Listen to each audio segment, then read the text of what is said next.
Hey, Shalom, Shalom, everyone. My name is Zachariah Yahweh. I'm coming back with another lesson of prophesied the downfall of Babylon, aka America, home where all the gross abomination occurred. I'm coming back with another lesson. I haven't gave it no title yet, but we'll think of one. You know, but I did want to go into we're gonna let's go into second Ezra, the breakdown on second Ezra, the 15th chapter, and then we're gonna go into we're gonna go into the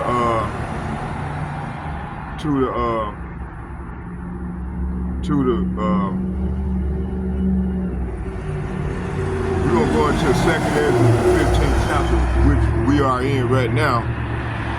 And I'm gonna go into I'm gonna continue do a continuation on a little Habakkuk. We're gonna go in there in the second chapter, in the first chapter, and also we're gonna go into what's the other one? Oh yeah, the departing of the Lord, the pardon of the Lord's land. We're gonna go into that.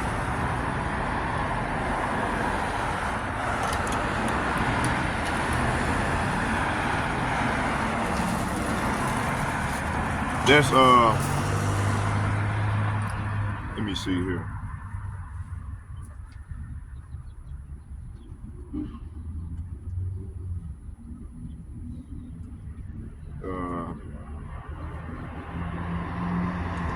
Ezekiel 5 verse 5. We're gonna go into that. So before we start, let's pray. Let's get a prayer in. Okay. Barakatah Yahweh. Barakatah Yahweh Shai. Barakatah Yahweh. Barakatah Yahweh Shai. Call lawyer.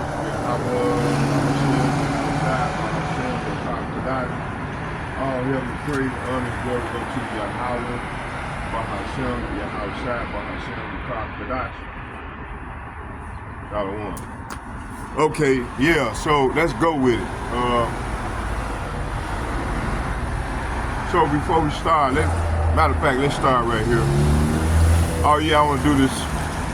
We're going to watch these videos, about 10 minutes videos, and then I'm going to come over with the scriptures like I normally do. I ain't no expert like my brothers. They good with it. They can go back and forth and,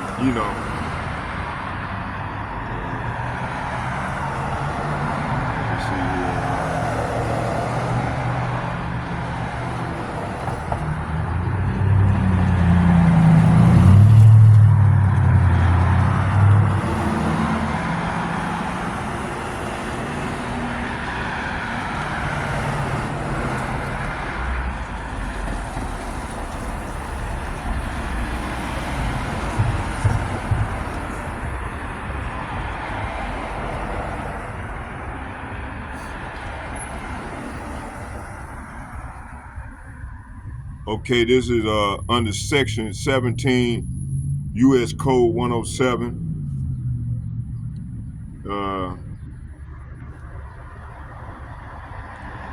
17 U.S. Code 107, limitation on exclusive right, fair use under section 1, 2, 3, and 4 of the exclusive right, fair use.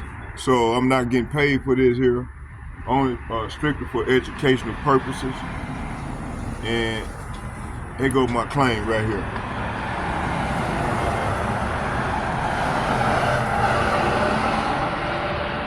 Right there. Okay, let's go. Let me see here.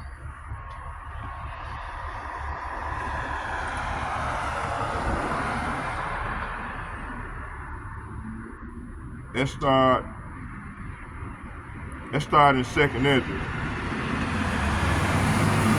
That's why I was there anyway.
Hold on, y'all. Bear with me here.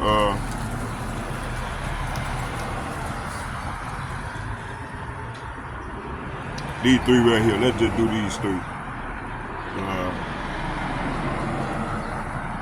Okay. Watch 5 minutes of each video. Then we'll just come with some scripture.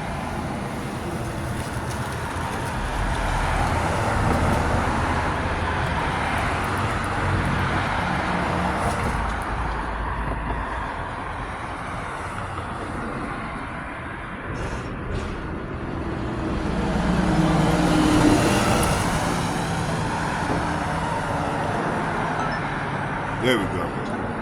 All right, let's go.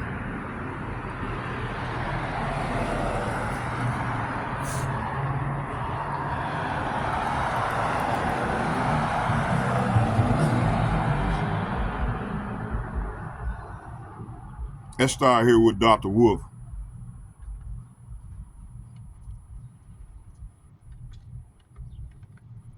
At Borton Volvo Cars, we have over 80 2024 models remaining. This is a rare opportunity.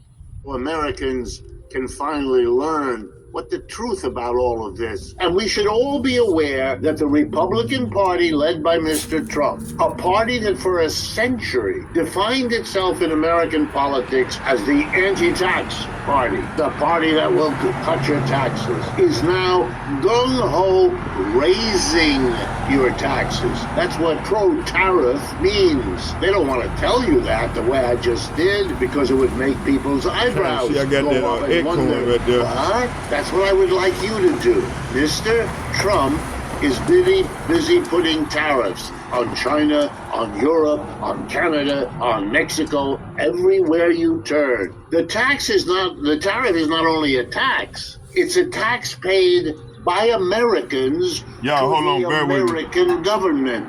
If something comes in from abroad, let's say a Chinese electric car, the Chinese produce them. They produce the best cars, electric cars in the world at the lowest price. They have won the competition to do that. The BYD Corporation in China in particular is extraordinarily successful. They will deliver you an electric vehicle for $30,000. But if you're an American, a company buying such a car to do your business, or a consumer who wants such a car, you would have to come up with $30,000 to pay to the Chinese BYD company to get the car. But in order to pick it up from your dealer, you'd also have to give, through your dealer, the government of the United States, the tariff on electric cars from China. That used to be 27% under Biden. Biden then raised it to 100%, which means in addition to the $30,000 you would have to pay to the Chinese producer to get that car, you'd have to pay the equivalent, 100% of that, another 30 to Uncle Sam.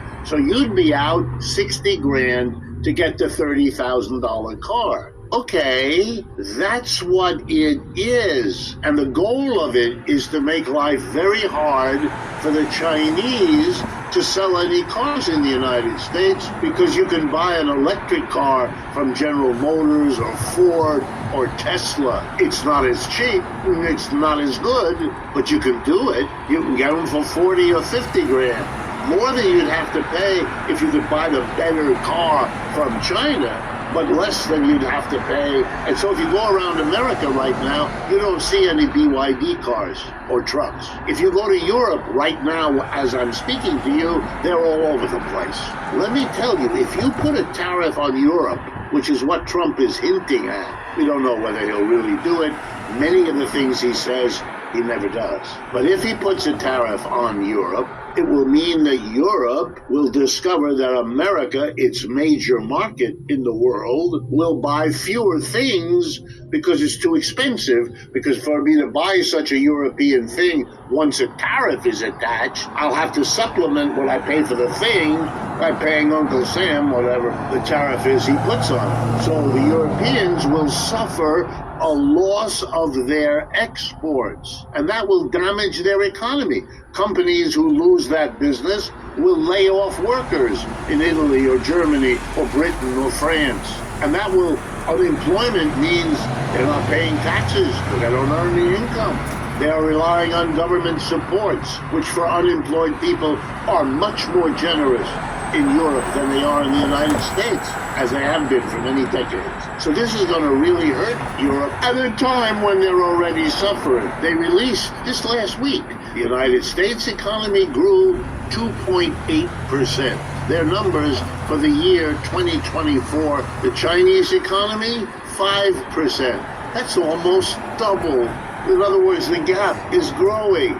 Let me drive home that Mr. Trump got into the presidency by being the guy who's nasty, who refers to Mexicans as rapists, who all the things we know about him, being the naughty, being the one who says what others dare not say, whether they're Republicans or Democrats. That's his method of being. That's brought him to the White House.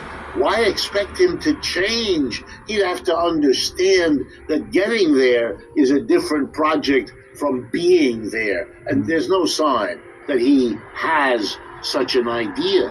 Here's how gross it is, because it drives the point home. You all know, everyone watching knows, that in the Los Angeles area, we've had the worst destructive fires, certainly in the history of Los Angeles, but probably in the history of the United States. In order to deal with that, the 5,300-member Los Angeles area fire department didn't have enough people to fight fires that big, that long-lasting, etc.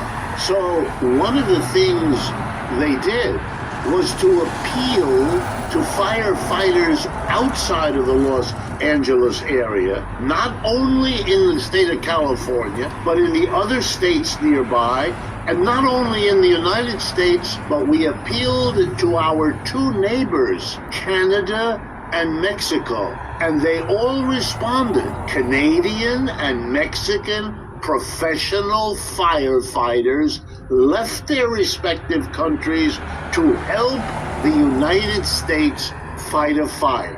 And while they were doing that, the President of the United States, the new president, announced he's going to deport Mexicans into Mexico where there are no jobs for them. He's going to put tariffs on Mexican goods, which means they can't sell them in the United States the way they used to, so they will be laying off people, worsening the unemployment to which the deported immigrants will be added.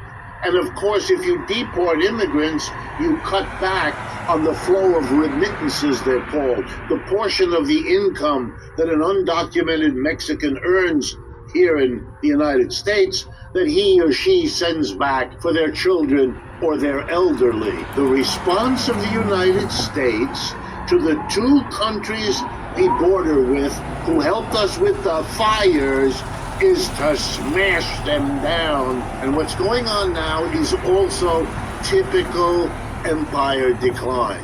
Let me give you the most glaring example. We have a minimum wage, a federal minimum wage, designed to protect the poorest of the poor. And the federal minimum wage in this country is $7.25 an hour. And believe me, if that's what you're paid, you're a poor person. But that's what we have. The last time it was raised by the people who run this country, the U.S. Congress, was in the year 2009, which means in the last 16 years, and in every one of those 16 years, prices rose in America, which meant that the $7.25 per hour that those poor millions got could afford fewer goods each year. We have, as a nation, savaged the people at the bottom. What kind of country does that? Try. I live in New York City. Try to live in New York City on $7.25 an hour. There'll be so much month at the end of the money that you'll be standing around supplementing your income with a cap in your hand. And what did we do to the people to whom we $7.25. We didn't raise it. Republicans didn't raise it, and Democrats didn't raise it. You know what that is? That's cruel and unusual punishment given to people whose crime is that they're poorly paid in the first place. Here's another sign. Our real wages have been stagnant for 30 to 40 years. In other words, if you measure, as we do in economics, the average wage in dollars paid to American workers, and you adjust that to the prices they have to pay when they spend their wages, it's been going up somewhere around 0.5% a year. That's called stagnation. That means your wage isn't going anywhere. By the way, in contrast, the average real wages in the People's Republic of China have quadrupled over the same 30 years. If you want to understand why the government in China is secure, why it is powerful, why economic growth there is celebrated, I just gave you the statistic. Their average wage quadrupled. The average wage in the United States went nowhere.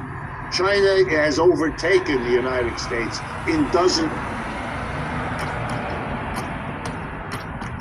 Okay, that's going on. That's hold on, I want to hear the rest of this. In dozens of fields, particularly the highest tech ones. Young people around you are using TikTok. That's Chinese as a social media. What's going on? The United States doesn't know what to do. Having not learned the lessons, having not understood what denial means, for a long time, they deny. Because to see the rise of China is to take a step in the direction that might make you confront what's happening to you.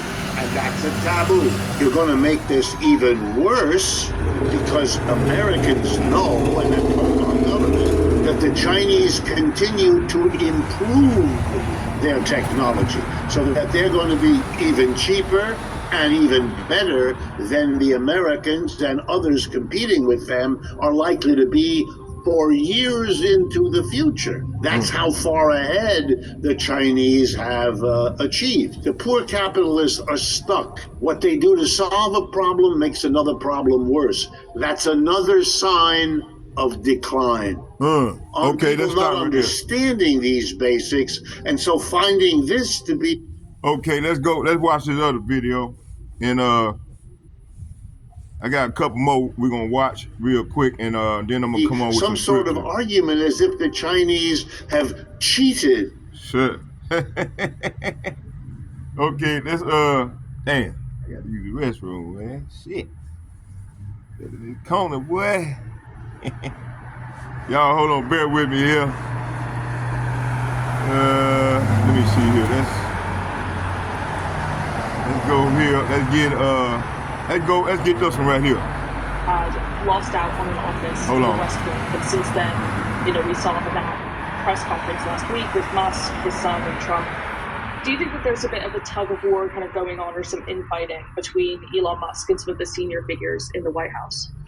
There may have been before the administration started, but there is no longer a tug of war.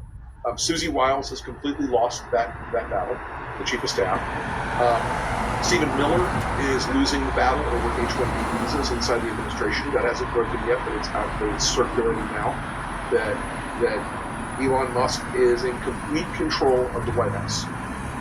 Whatever he wants happens. Whatever he doesn't want does not happen. Elon Musk is functionally now in America. I don't need to put too big a point on this. He is functionally now the head of government. Trump is the head of state.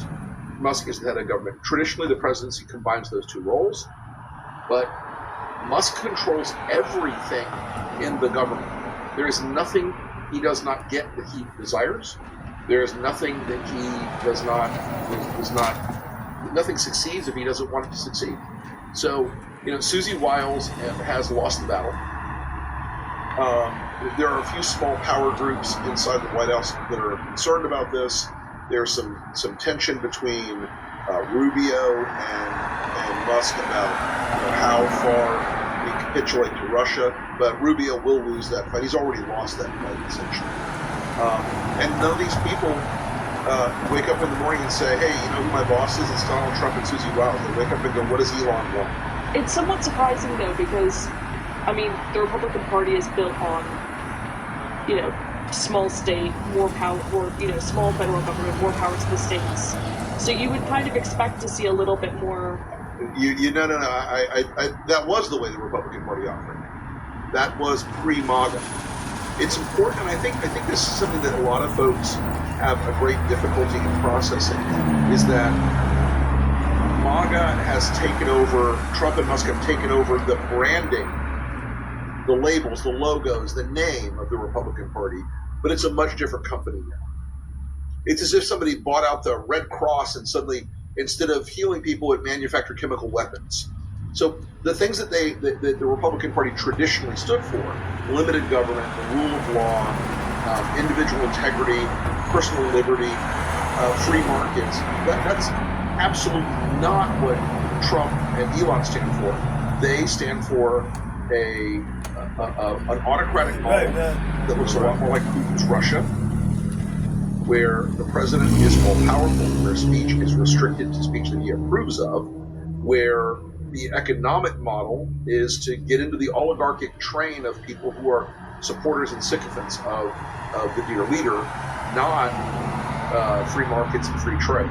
So I think it's a common mistake when people go, you can draw a through line from Reagan to Trump. You really can't. There's a separation of the ideological predicates of the Republican Party that happened around. It started in 2015 and 16 when Trump ran the first time, but it really broke on January 6, 2021 when he ordered an attack on the U.S. Capitol. At that point, all bets were off about what the Republican Party stood for if it didn't come out of Trump's mouth. How long do you see this relationship between Musk and Trump lasting for? Because they're two very big egos, and you say that Elon Musk is kind of the person that's in charge. Elon is in charge. Trump. Part of the thing that Elon recognized very early on, he treated Trump like a unsophisticated investor in one of his companies. Trump gets to go do the fun stuff. I'm going to fly Air Force One over the Daytona racetrack. I'm going to race my limousine around. I get pudding at 3 o'clock. All those things that Trump likes in the spectacle area are things that Elon doesn't care about. Donald Trump is going to spend an enormous amount of time, because he's on the Kennedy Center board now. He's going to spend an enormous amount of time trying to bring new musicals to Washington. Elon Musk is going to try to get into your IRS records. So again, it's important to remember that Musk is the head of government. Trump is head of state, and only barely that. So you don't see that relationship kind of starting to crumble at some point? Look, it may. If Trump's polling numbers start to collapse, which he's burned off almost 7 points of approval in a month. But if his numbers start to get into an actual free fall, and he gets somewhere in the range that he traditionally has been, in the high 30s, low 40s, there may be more traction against Musk at that point. There may be more of a leverage for the Susie Wiles types and the others around him to say, Elon, enough of that. Thank you for your service, Elon. Doge was great. We're moving on. Elon Musk has tremendous power over Donald Trump because of his money, because he owns this gigantic bullhorn social media platform that communicates to Trump's base every day. And it's very hard to extricate yourself from deals with the devil. But, any reader of is working hard to manage my brain. That's big note. It may be time to say yes. Let's watch this other one here. Let's get this one right here. You didn't want a table to begin with.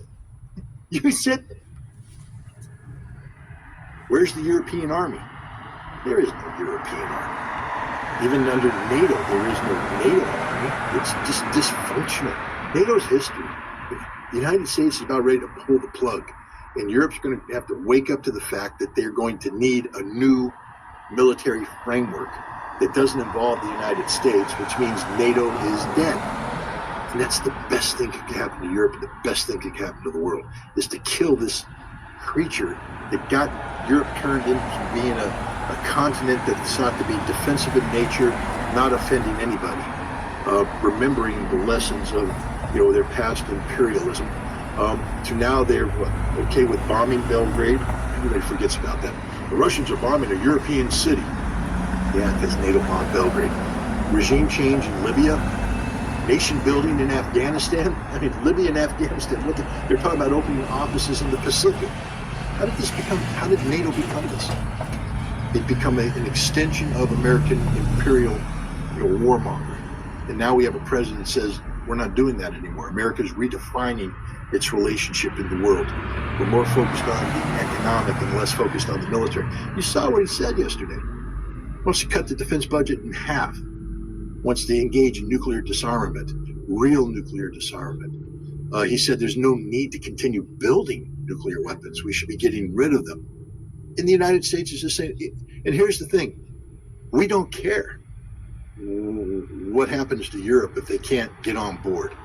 I mean, you have this Callas lady talking about there can't be a peace treaty, without Europe involved. Well, yes, there can, because you don't matter. Let me remind Europe of two simple facts. You put pressure on Zelensky to change the constitution of Ukraine that said there can be no negotiations with the Russians. And then you said there will be no negotiations with the Russians. And then you said, well, there can only be negotiations when the Russians lose, and therefore we have to build up a military and go to war and bring the Russians down. And now what you have a situation where the Russians ain't going to lose, you're not going to beat them, and the United States got tired of playing your game, so we bypassed you and went straight to the Russians and say, let's fix this thing. And now you have the Europeans and Ukraine saying, well, we demand a seat at the table. You didn't want a table to begin with. You said there will be no negotiation table. Trump and Putin sat down and said, screw you, we're setting our own table, and now you want a seat? You're not getting a seat at this table. Not at all. You can be president, you can serve us, you can be the wait staff, you can clear out the dirty dishes, you can clean up our dirty silverware, you can deliver the food that we're going to eat. But if you think you're sitting down at the table and joining in at the feast, think again. You opted out. And this is the reality. I mean, I go, who the hell does this Callas lady think she is? Does she have any power? None. Zero. Von der Leyen, does she have any power? None. Zero. None. The only thing that gives them power is the fact that there are sufficient nations within the European framework that continue to act in concert based upon what these people say, but not on anything serious. If you don't understand that there's been a fundamental sea change in how America is looking and approaching the world, then I guess you'll continue to be shocked by what's happened here. For me, I'm thrilled to death, because this is exactly what I've been saying is the only thing that can save America, and frankly speaking, the only thing that can save the world. America had to redefine its relationship with the world. And Donald Trump's working on doing it. Is he perfect? Nope, not even close. Is everything he's articulating capable of being implemented as articulated? No, but it's a start. It's a start. It's a change. And it scares the hell out of everybody. And that makes me so happy. And one by one, this concept of sovereignty is returning to European states. But every time a European state dares say we're sovereign, we don't support it, they're accused of being a tool of Russia. They're attacked, they're undermined. Nations that wanted to join the European Union, like Georgia, aren't allowed to have free and fair elections, apparently. No, they have to surrender to the outside influences brought in by Europe and the United States, the old United States, not the new United States, because the new United States just dismantled that entire infrastructure, the one that underwrote the most undemocratic activities imaginable in Georgia and elsewhere. And in Europe, we're done, we're finished. Hooray! This is the revolution. I said it was coming. I said it's going to happen domestically. Anybody doesn't think that what's happening here ain't a revolution, you're dumber than dirt. And now it's happening globally. You want to fight the Russians? Have at it. They've kicked your ass regularly. You know, I seem to remember in the history books, Russian troops marching through Paris. Oh, they also marched through Berlin. They'll do it again. If that's the game you want to play, you stupid, ignorant. But we're not going to back you up. We're not going to support it anymore. We're done with you. Arrest me. When you have cops able to come in and kick down the door and arrest you for posting a meme online, our fellow journalist, Richard Medhurst, is under investigation because he dares speak out about bad policy in Gaza. England's not free. England doesn't represent the values that I cherish. Germany doesn't represent the values that I cherish. Europe doesn't represent the values that I cherish. The country that is actually closer to these values than Europe, Russia. I've been there, seen it firsthand. And I will tell you right now, there's more free speech in Russia. It's not perfect. You can't get away with everything in Russia. But there's more free speech in Russia than there is anywhere in Europe today. And that's for damn sure.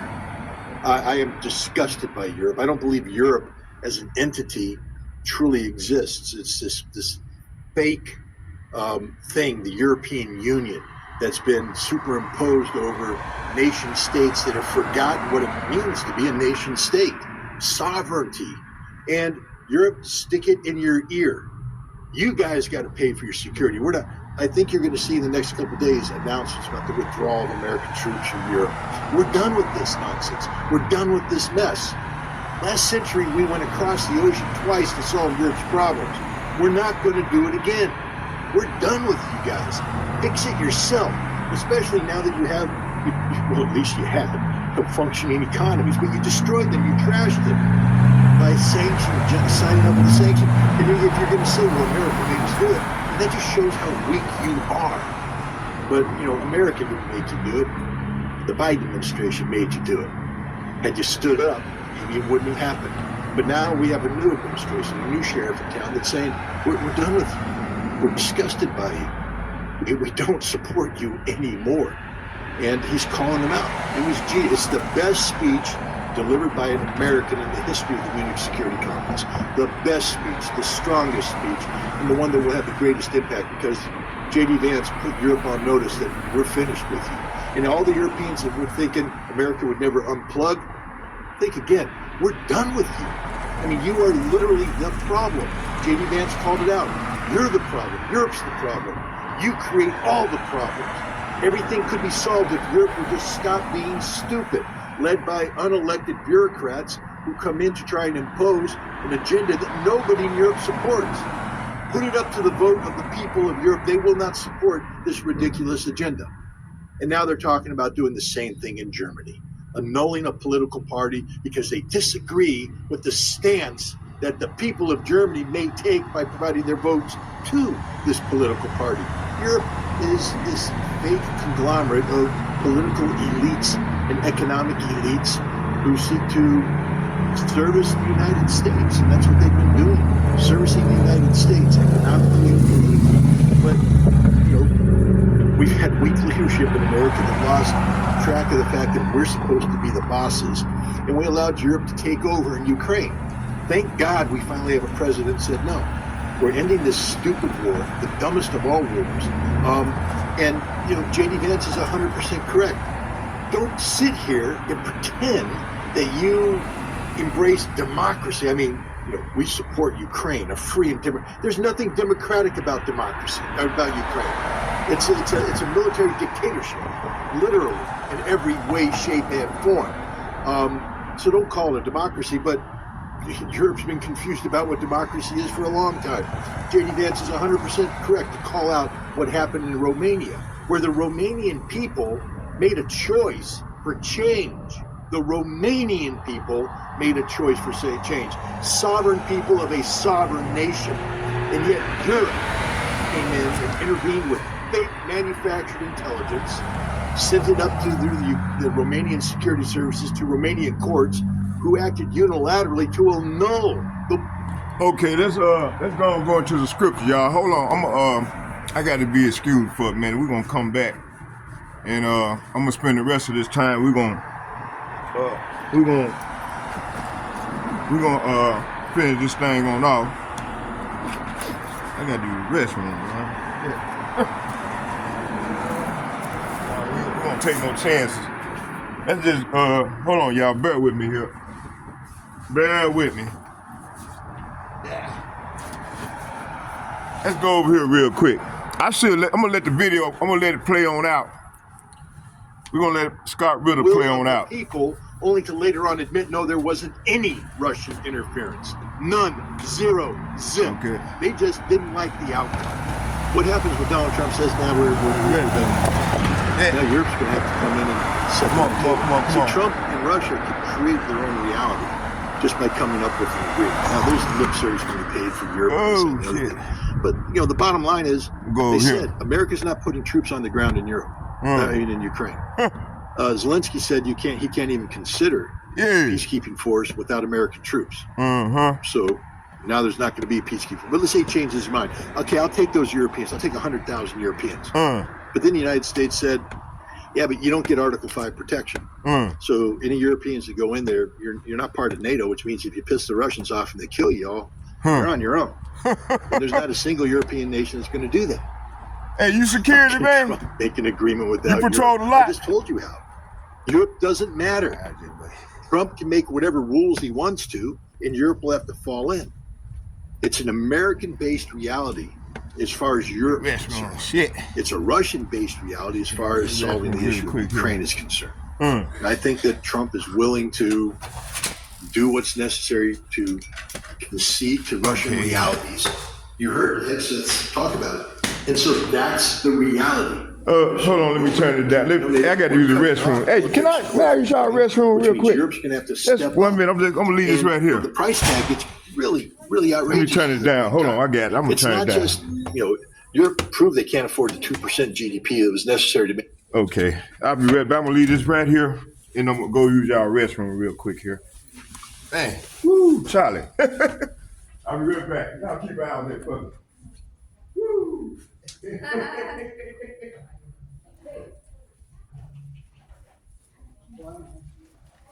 guess I'm still on too. I think it's just gonna be like maybe that's what I'm.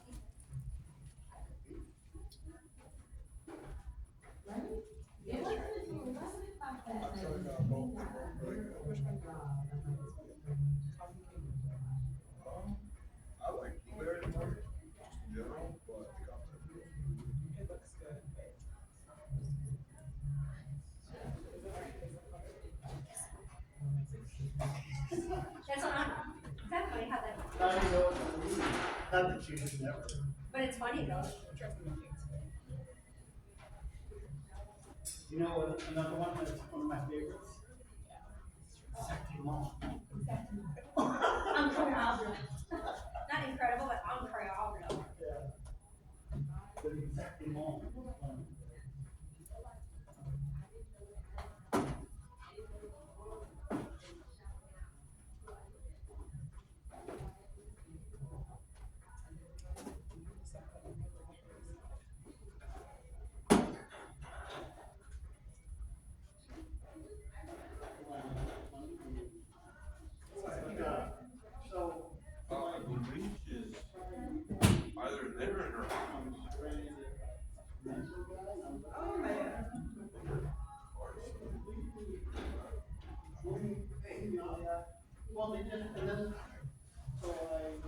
Thank you, I appreciate it.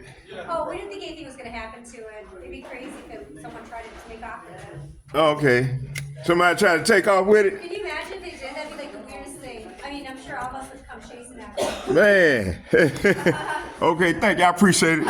Hey, y'all take care now. All right. Woo, child, I had to go. Now I think I can finish this thing on off, y'all. Let's go and finish this on off.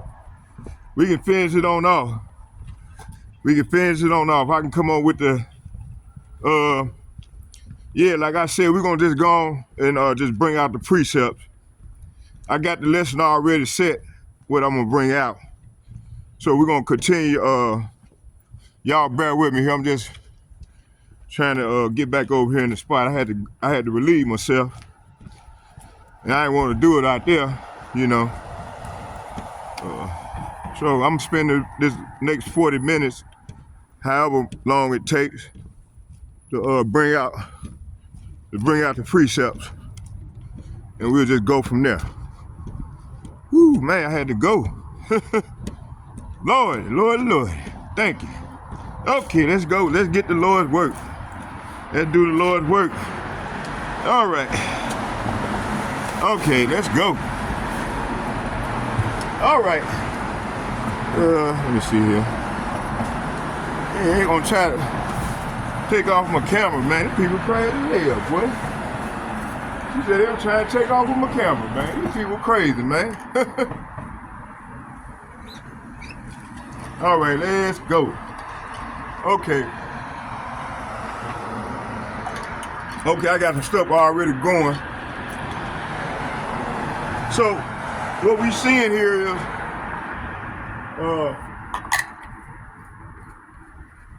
the Lord has got everybody divided, man. Let's go back to 2nd Esdras. Let's go to 2nd Esdras. Straight to the point. I got stuff already lined up. All I had to do is just read. Let's go back to 2nd Esdras in play right now. Okay. Let me see here. Let me see. Where was we? Let me see here. Well, we damn. Oh, I know what I was doing. My mind rushing, boy. Got a million thoughts. Okay, let's start here. 2nd Esdras chapter 15, verse 14, and it reads. It said, "Woe! Woe means death and destruction. Woe to the world and them that dwell therein." So, Lord said, "Woe to the world and them that therein." So we in the third woe right now. That means the woe means the third woe means the third world war, which is coming. Verse 15, it said, "For the sword and their destruction draw nigh, and one people shall stand up and fight against another, and swords in their hands." See, hey, it's gonna get so terrible out here, and the love of men is waxing cold right now. That's Revelation chapter 24, verse 12. Okay, I'm just paraphrasing it. Let's start right. Let's get 2nd Esdras chapter 15, verse 30 and 31, and it reads, "And he shall come to the astonishment of them that dwell on the earth." Verse 31, it says, "And one shall undertake to fight against another, and one city against another, one place against another, and one people against another, and one realm against another." See? So hey, all this is the Lord's doing, man. Let me see here. Come on now. 2nd Esdras chapter 15, verse 32. It said, "And the time shall be when these things shall come to pass, and the sign shall happen, which I showed thee before, and then shall my son be declared, whom thou sawest as a man ascending." See?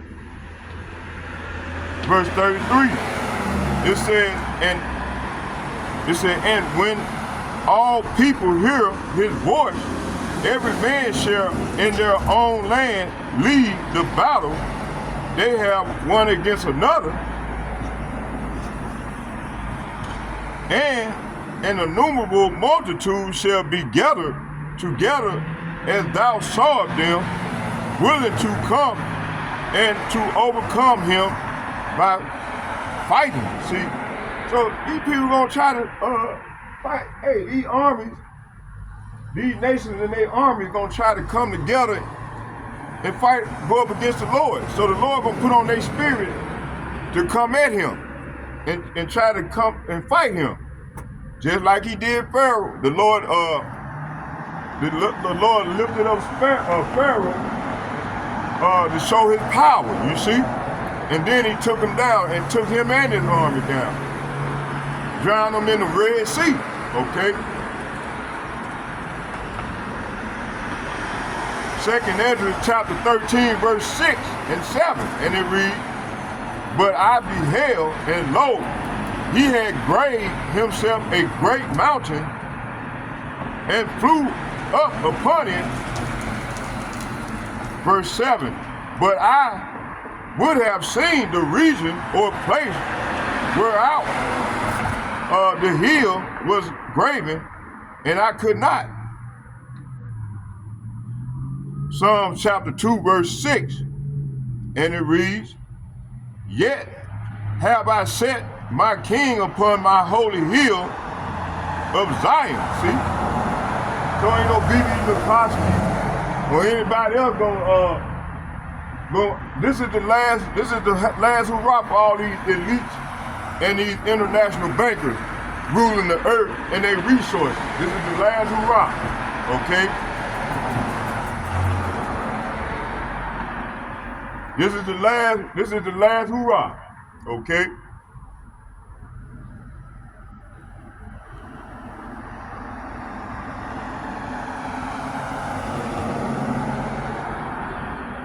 It says here, so the Lord is saying here, the Lord declared, "I have placed my chosen king," see, "on the throne in Jerusalem, on my holy mountain," see? So mountains represent government, all right? It says here, Psalm chapter 31, verse 4, and it reads, "Pull me out of the net that they have laid privately for me, for thou art my strength." See? So we ask the Lord to pull us out of here, out of this net, this evil net that they have set up for us to destroy us, okay? This is what started with the elder apostles and like-minded men on down, as myself is doing. We crying to the Lord, you know? Well, 2/3 of our people, man, they too busy being in the world. We call them worldly Israelites. They being worldly right now. So they don't have a clue on what's going on, because they too busy in the world, all right? 2nd Ezra chapter 13, verse 36, and it reads, "And Zion shall come and shall be sold to all men, being prepared and built, like as thou sawest the hill graven without hand." Okay? So, hey, right now the Lord is building a spiritual temple right before their very eyes. Okay? That's what we come in at.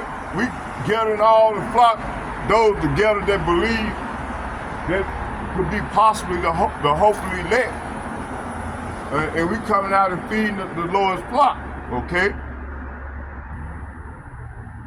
As you watch, the rocks was cut from a mountain, but not by human hands. Say what? Not by human hands.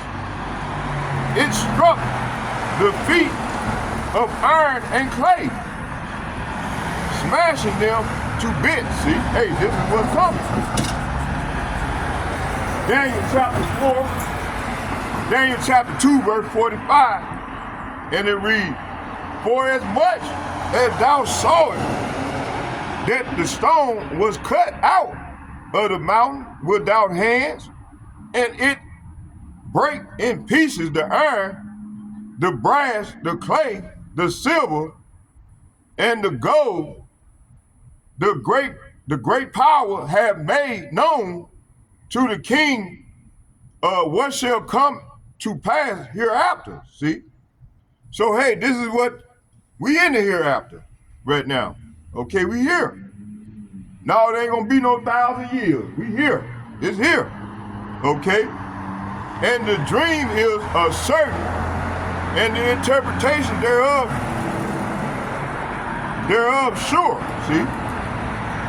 So right here, Daniel chapter 2, verse 45 is saying that is the meaning of the rock cut from the mountain through not, it said, though not by human hand, that crushed to pieces the statue of iron, bronze, clay, silver, and gold, the great power, the great God.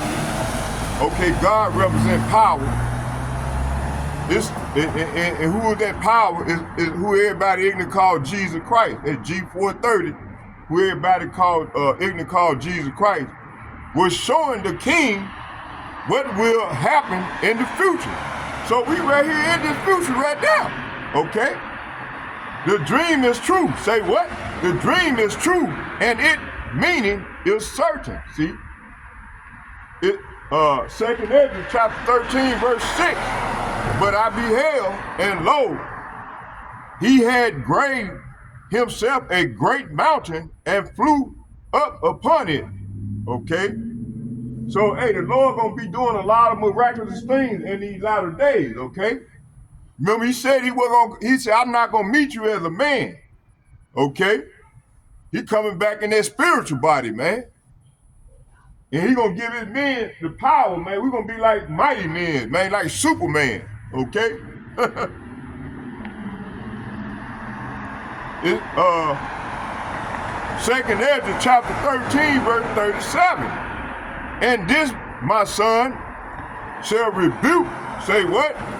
And this, my son, shall rebuke the wicked inventions of those nations, which for their wicked life are fallen into the tempest. So this is the first part of the tempest by having them going against one another and using verbal language. But hey, it's gonna escalate into all-out war, man, with nuclear holocaust, okay?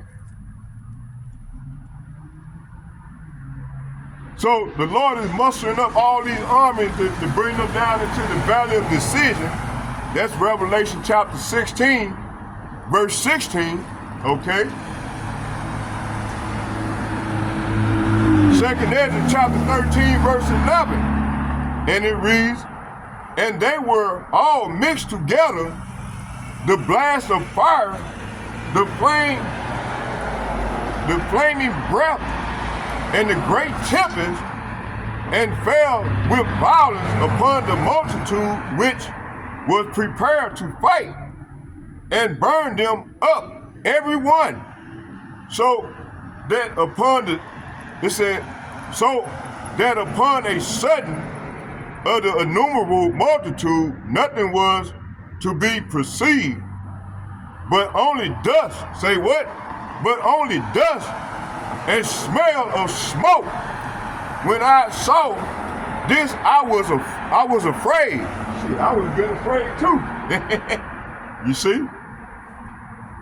2nd Ezra chapter 15, verse 14.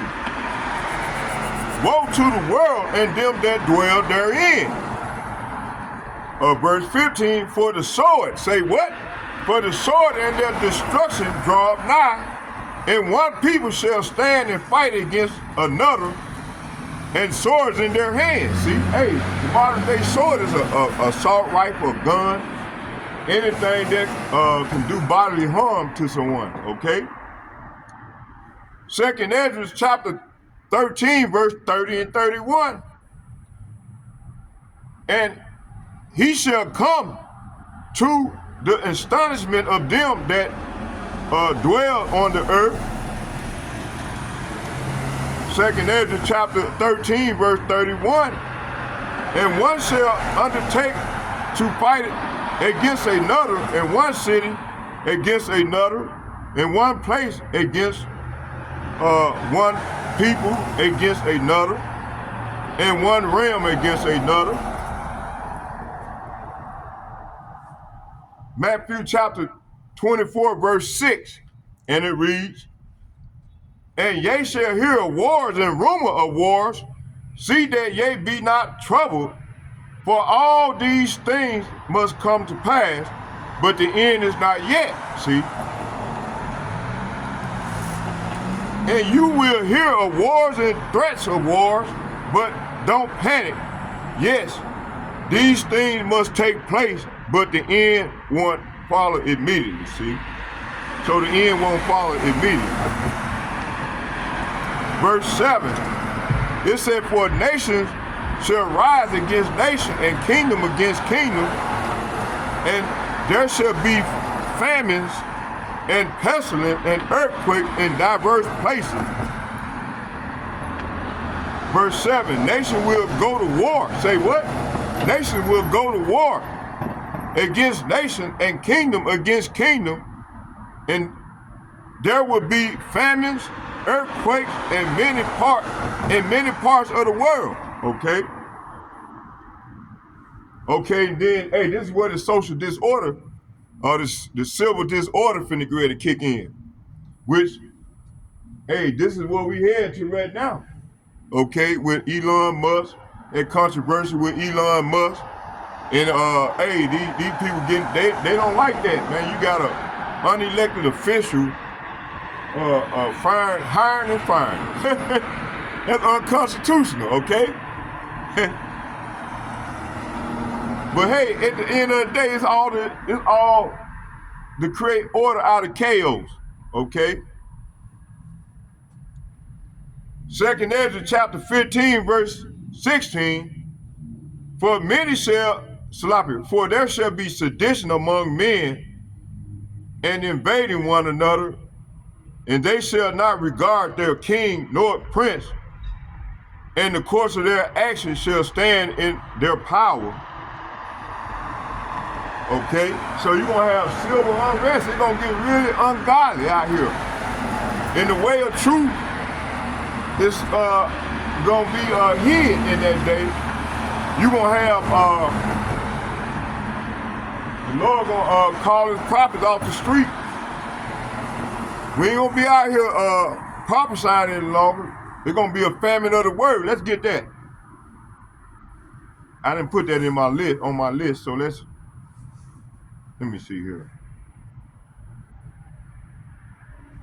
Hold on.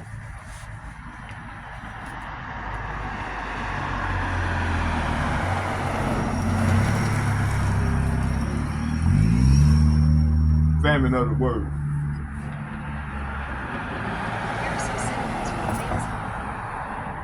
What does the Bible say about the famine of the word?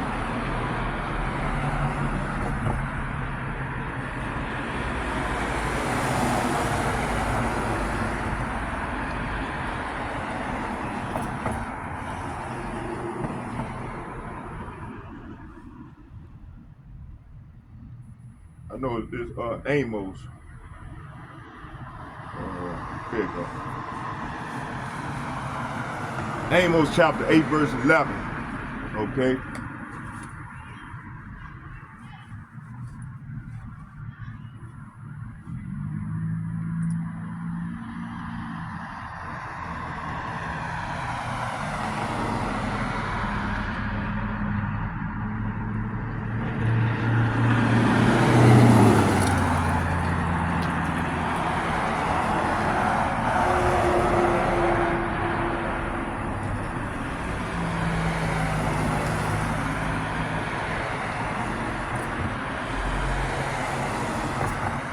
Amos chapter 8.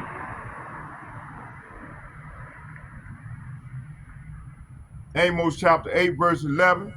And it reads, behold, the days come, saith the Lord of power, that I will send a famine in the land, not a famine of bread, nor a thirst of water, but the hearing of the word. Say what? But the hearing of the word. Say what? But of the hearing of the words of Yahweh. See? So Amos chapter 8, verse 11 is saying, the time is surely coming, says the sovereign Yahweh Ba'ashem Yahweh Shai, when I will send a famine on the land, not a famine of bread, of water, which you're gonna have that too, but this here is talking about the hearing of the word of Yahweh Ba'ashem Yahushua.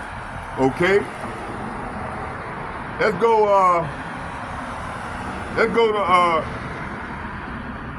go here to Second Esdras.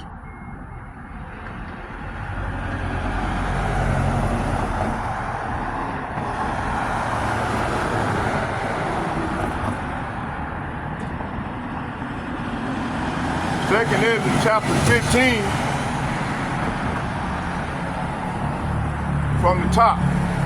Behold, speak thou in the ears of my people the words of prophecy, which I will put in thy mouth, saith the Lord, and cause them to be written in paper, for they are faithful and true. Fear not the imagination against thee, and let not the incredulity of them trouble thee that speak against thee. So you're gonna have people that's gonna be trying to plot against the men of the Lord, right? Which they are already doing this already. Verse 4. For all, say what? For all the unfaithful shall die in their unfaithfulness. Behold, saith the Lord, I will bring plagues. Say what? I will bring plagues upon the world, the sword, famine, death, and destruction. Hey, this is what's coming, man. Why, Lord? For wickedness have exceedingly polluted the whole earth, and their hurtful works are fulfilled. Therefore, said the Lord, I will hold my tongue no more as touching the wickedness which they profanely commit, neither will I suffer them in those things in which they wickedly exercise themselves. Behold, the innocent and righteous blood crieth unto me, and the souls of the just, say what? And the souls of the just complain continually. See? Verse 9. It says, and therefore, says the Lord, I will surely avenge them and receive unto me all the innocent blood from among them. So this is what's going on now. So the Lord is gradually picking up the pace of these plagues, okay? Behold, my people is led as a flock to the slaughter. I will not suffer them now to dwell in the land of Egypt. Verse 11, but I will bring them with a mighty hand and a stretched out arm and smite Egypt with plagues as before. See? That's why we know this is talking about a future prophecy, which is now, okay? As before, and I will destroy all the land thereof. See, all 5,000 square miles of this land gonna be what did I word it yesterday? A burnt furnace, a lake that which burneth with fire and brimstone. Cause them ICBM missiles gonna rain down on this place, gonna make this place become a lake of fire. Okay, make sure. Okay. Verse 12. Egypt shall mourn, say what? Egypt shall mourn, and the foundation of it shall be smitten with the plague and punishment that Yahweh Ba'ashem Yahushua shall bring upon it. Verse 13. They that till the ground shall mourn, for their seed, say what? For their seed shall fail through the blasting of hell and with a fearful consolation. Verse 14, woe means death and destruction. Woe to the world and them that dwell therein. Verse 15, for the sword, say what? For the sword and their destruction draw nigh, and one people shall stand up and fight against another, and swords in their hands, see? Verse 16, for there shall be sedition among men. Hey, this is what we heading to right now, okay? For there shall be sedition among men, and invading one another, and they shall not regard their kings nor prince, and the course of their action shall stand in their power. Verse 17, for it said, a man shall desire to go into a city and shall not be able. Verse 18, it said, for because of their pride, the cities shall be troubled, and the houses shall be destroyed, and men shall be afraid. Okay? They're gonna get so terrible out here that, hey, these things gonna happen, man. Verse 19, a man shall have no pity upon his neighbor, but shall destroy their houses with the sword, and spoil their goods because of the lack of bread, and for the great tribulation. See, hey, this is what we come into, the great tribulation, right? Which is called Jacob's trouble. Verse 20, it said, behold, says Yahweh Ba'ashem Yahweh Shai, I will call together all the kings of the earth to reverence me, which are from the rising of the sun, and from the south, from the east, and from the Banas, to turn them one against another, and repay the things which they have done to them. See? So this is what's going on right now. Okay? Let's go here.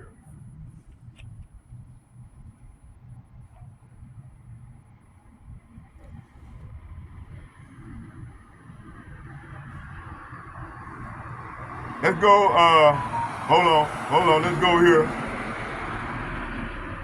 Hold on. Come on now, I'm gonna start this shit now. Hold on. Oh, here we go. Let's go to Ezekiel chapter, let's run these real quick. Let's run these on out. For this next 30 minutes, let's run these.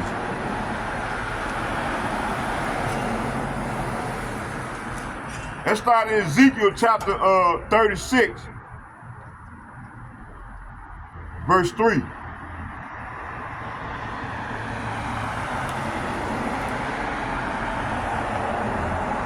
Matter of fact, we're going to start at the top. Ezekiel chapter 36, verse 1.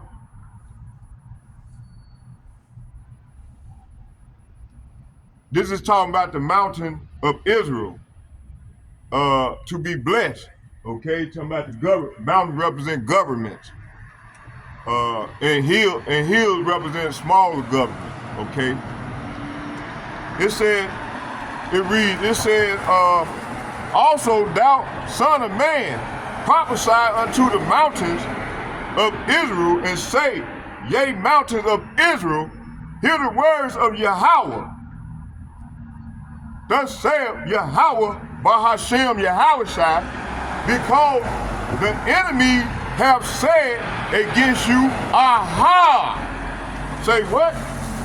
The enemy, it said, thus saith Yahweh Ba'ashem Yahweh Shai, because the enemy have said against you, aha. Even the ancient high places are ours in possession, see?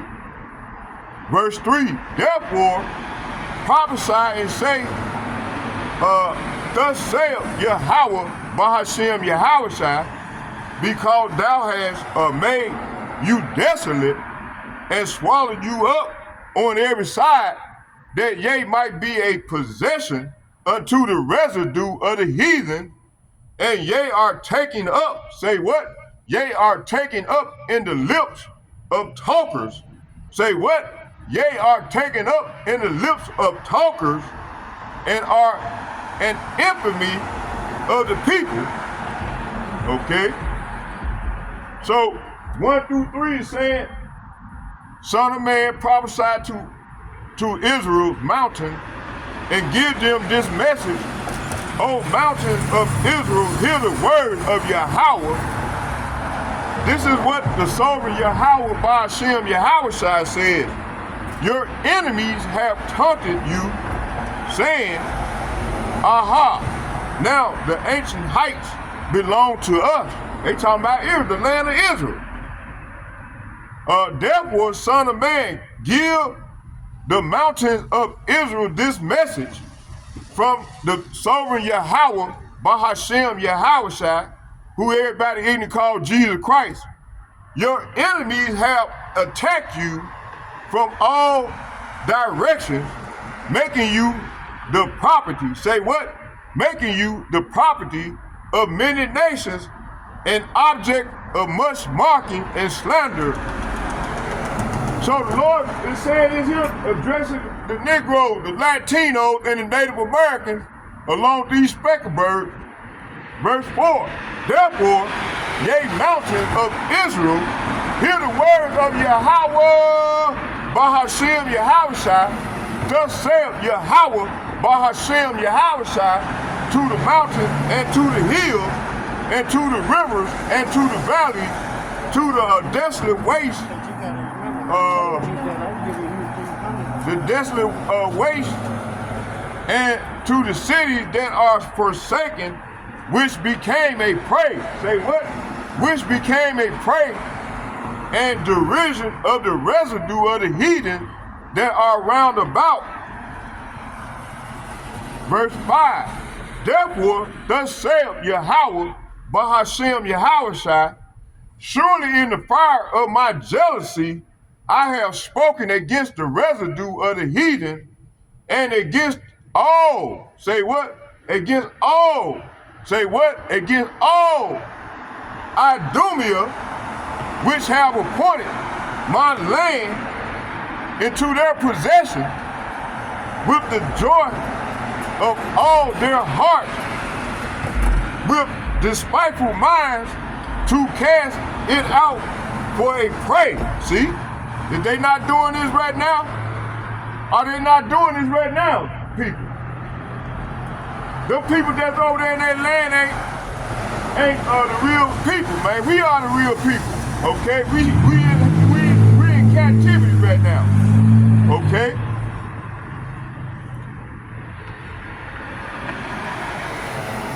Verse 6, it said, prophesy therefore concerning the land of Israel, and say to the mountains and to the hills, to the rivers and to the valleys, thus saith Yahweh, Bahashem Yahushua, behold, I have spoken in my jealousy and in my fury, because ye have borne the shame of the heathen.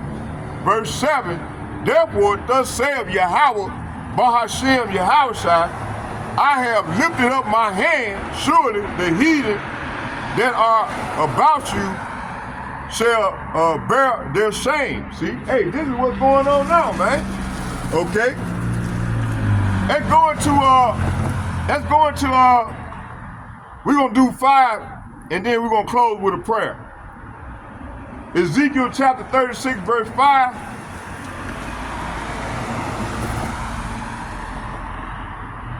Let's go to Ezekiel chapter 5, verse 13.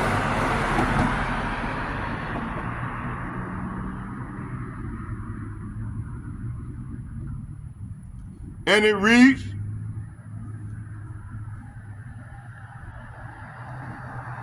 let's start at 12. I'm gonna read it in the NLT. It said a third of your people will die. Say what? Hey, he's talking about these heathen, man. And 2/3 of our people. But mainly he's addressing these heathens that appointed his land into their possession. A third of your people will die in the city from disease and famine, and a third of them will be slaughtered by the enemy outside of the city walls, and I will scatter a third to the wind, chasing them with my sword. See? Man, hey, this is what's coming to 2/3 of the Negroes, the Latinos, and the Native Americans that join unto This man his technology, his technocracy, his ways of living, okay? That's why the Lord told us to come out of her. He telling the Negroes, the Latinos, and the Native Americans, come out of her. He ain't literally saying, he's saying, hey, stop following their ways. Stop doing the things that you normally do, like celebrating Christmas, celebrating your birthday, so on and so forth, okay, that these people do, all right? Okay, let's go right here.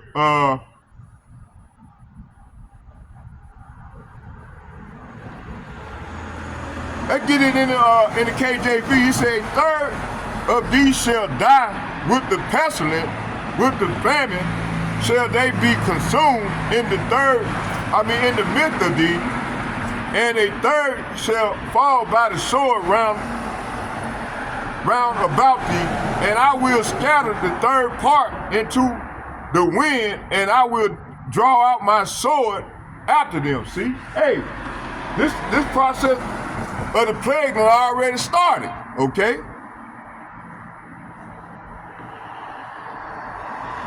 Hey, that's why these elites, they know what's finna go down.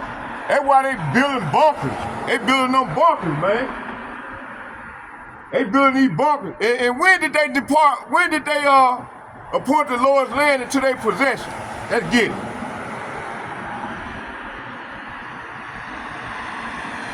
I had it earlier.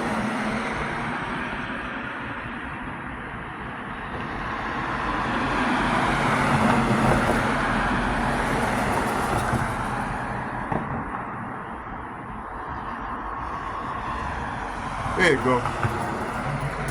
Let's watch this little video real quick. It's 5 minutes.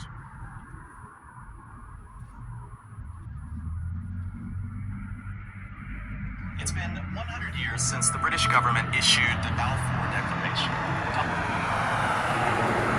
Palestinians there call the Balfour Declaration one of the most shameful documents ever created by a colonial power. They're demanding that Britain apologize for it, not celebrate it.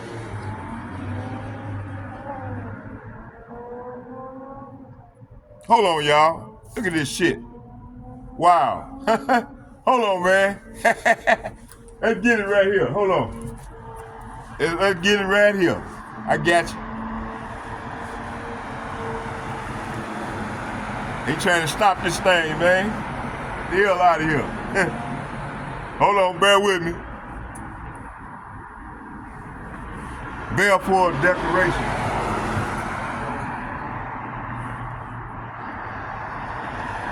Balfour Declaration.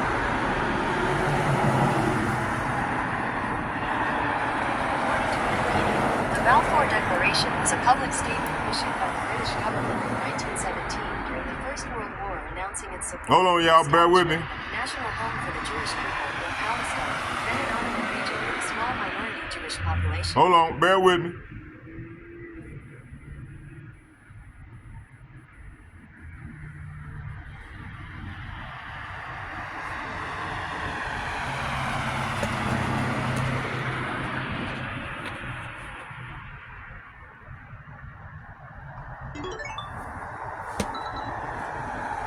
Oh no, wrong one, damn. Oh, let's get it right here then, shit. I didn't want to do that, I wanted to, let's go right here, I got it right here, let's go.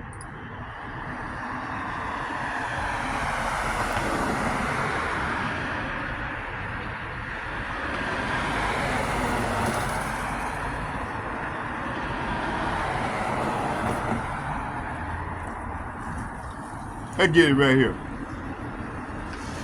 Hey, we're gonna watch this here, and we'll close with the prayer. Let's talk about the U.S.'s relationship. Oh, it ain't kicking in, so damn. Now they won't give me a hard time, right? Hold on. Damn, man. Hold on. Hold on, bear with me. Damn, man.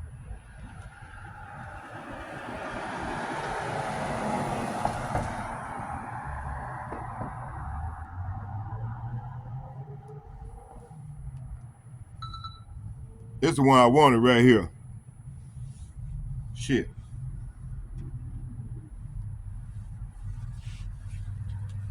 Hold on, bear with me.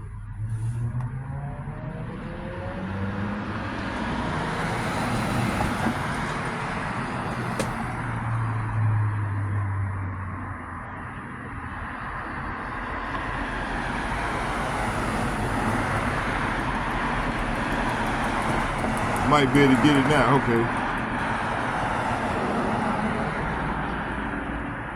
Come on now, shit. I get to the good part, they don't wanna,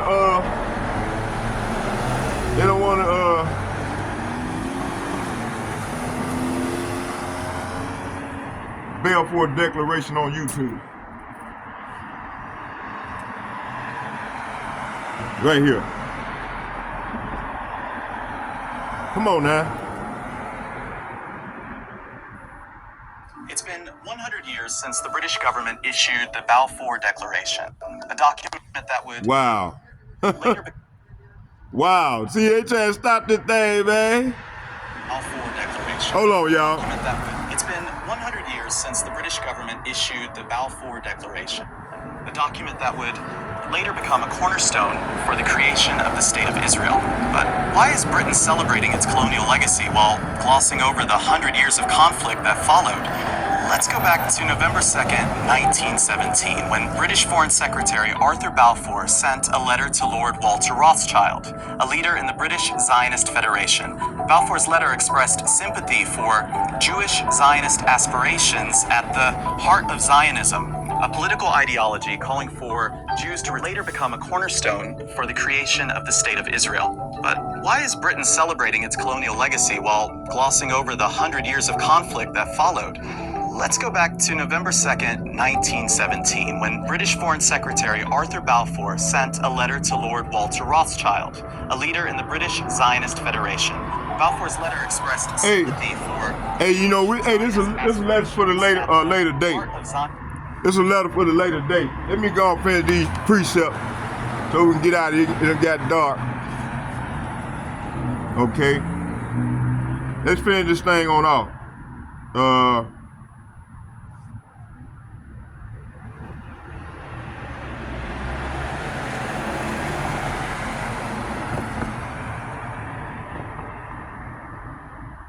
Let me see here. Oh. Let's get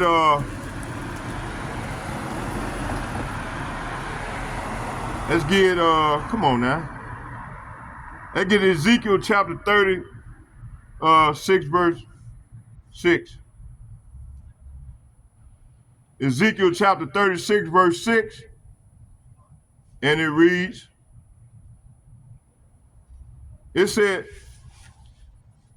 and she have changed my judgment into wickedness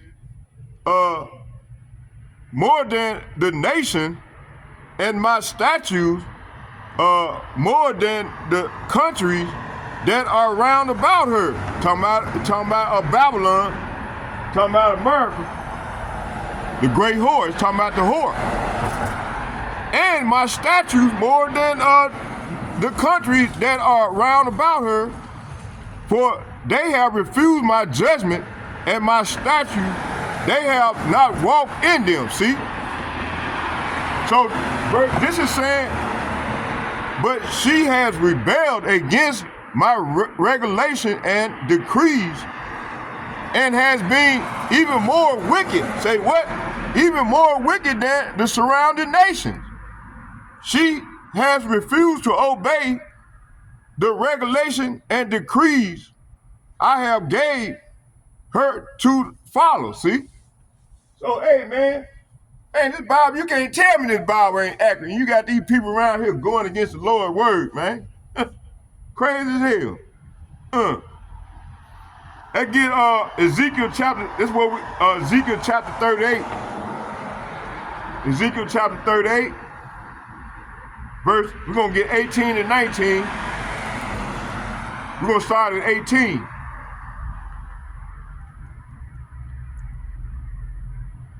Let's start at 17. And we're going to read all the way down to 19. It said, thus saith Yahweh, Bahashem Yahushai, art thou he of whom I have spoken of old time by my servants, the prophets of Israel, which prophesied in those days many years that I would bring thee against them. See? And it shall come to pass at the same time when God shall come against the land of Israel, saith Yahweh Ba'ashem Yahushai, that my fury shall come up in my face. Verse 19, for in my jealousy and in fire of my wrath have I spoken, surely in that day that there shall be a great shaking in the land of Israel, talking about from the ICBM missile. Okay? So all these brick nations, they gonna shoot their arrows at America and Israel. But Israel gonna be rebuilt. But hey, this land here it's not. Okay?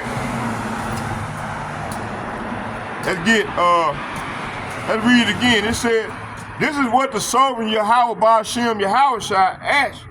Are you the one I was talking about long ago when I announced that through Israel prophets that in the future, just talking about now, I will bring you against my people? But this is what the sovereign Yahweh Ba'ashem Yahushai said. When God, talking about Russia, talking about the Russian, when God invades the land of Israel, my fury will boil over, see?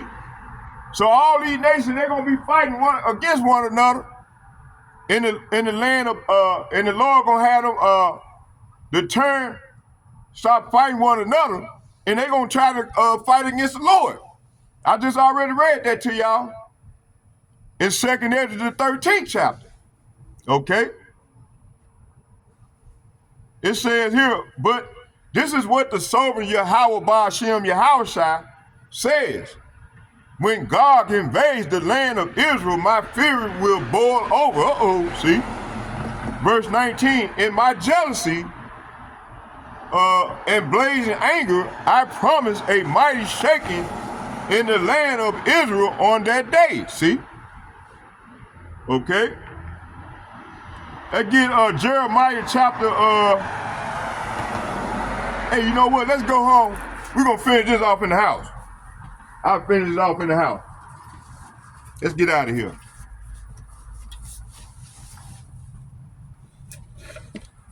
Let's go. So, yeah, man, the Lord hey. You see the Lord, hey. You see the Lord ain't playing, man. I think I got everything. Hold on. Make sure. Hey, man, the Lord is not playing, man. And this Bible is 100% accurate, boy. You see? Man, the Lord is not playing, boy. You see? Yeah. Yeah, we'll just finish it off in the house. I'll bring another 30 minutes. Bring out Ezekiel 36 verse 5, because I got like another about 10, 15 precepts. And because I want to figure out, I want to see what happened, man. I'm nosy too, shit. Find out what the Lord said. Okay? Yeah, man.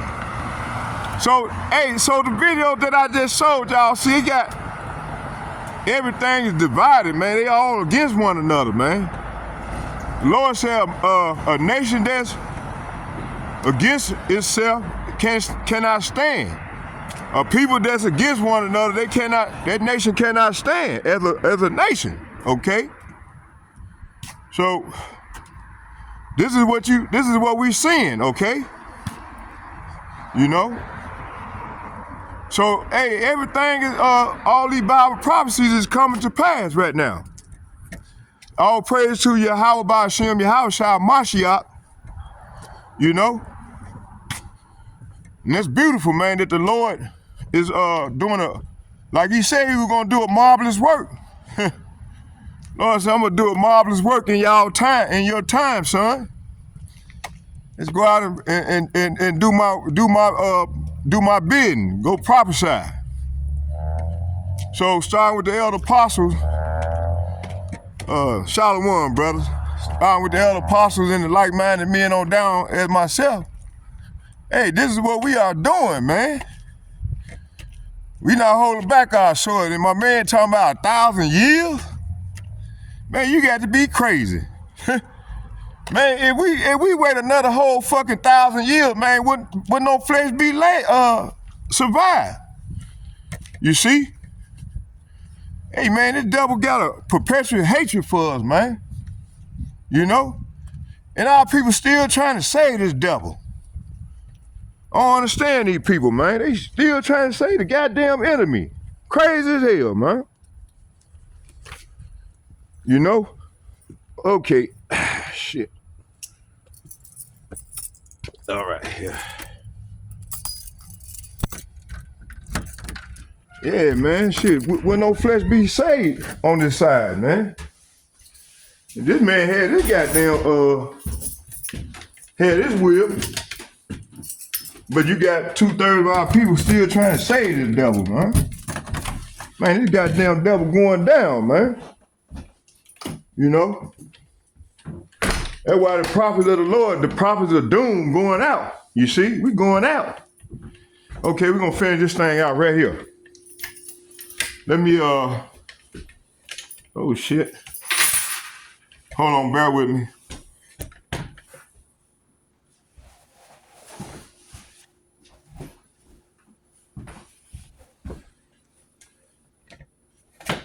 Hold on here. Yeah, don't tell me I broke it. Oh no, I ain't broke it. There we go. Hey, y'all bear with me here. Bear with me. Let me, shit.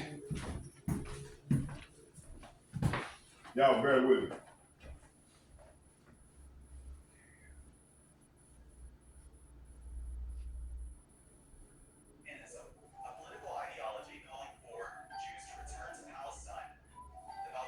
Said the UK would use their best endeavors to facilitate the establishment of a national home for the Jewish.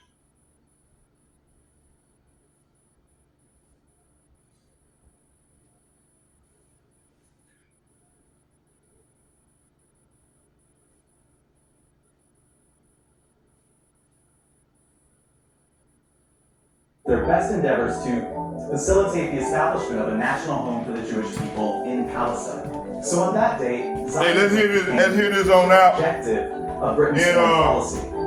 But the British had no legal authority to establish a home or a state for anyone in land that they didn't own. A land where 92% of the local population were Muslims and Christians who were never consulted.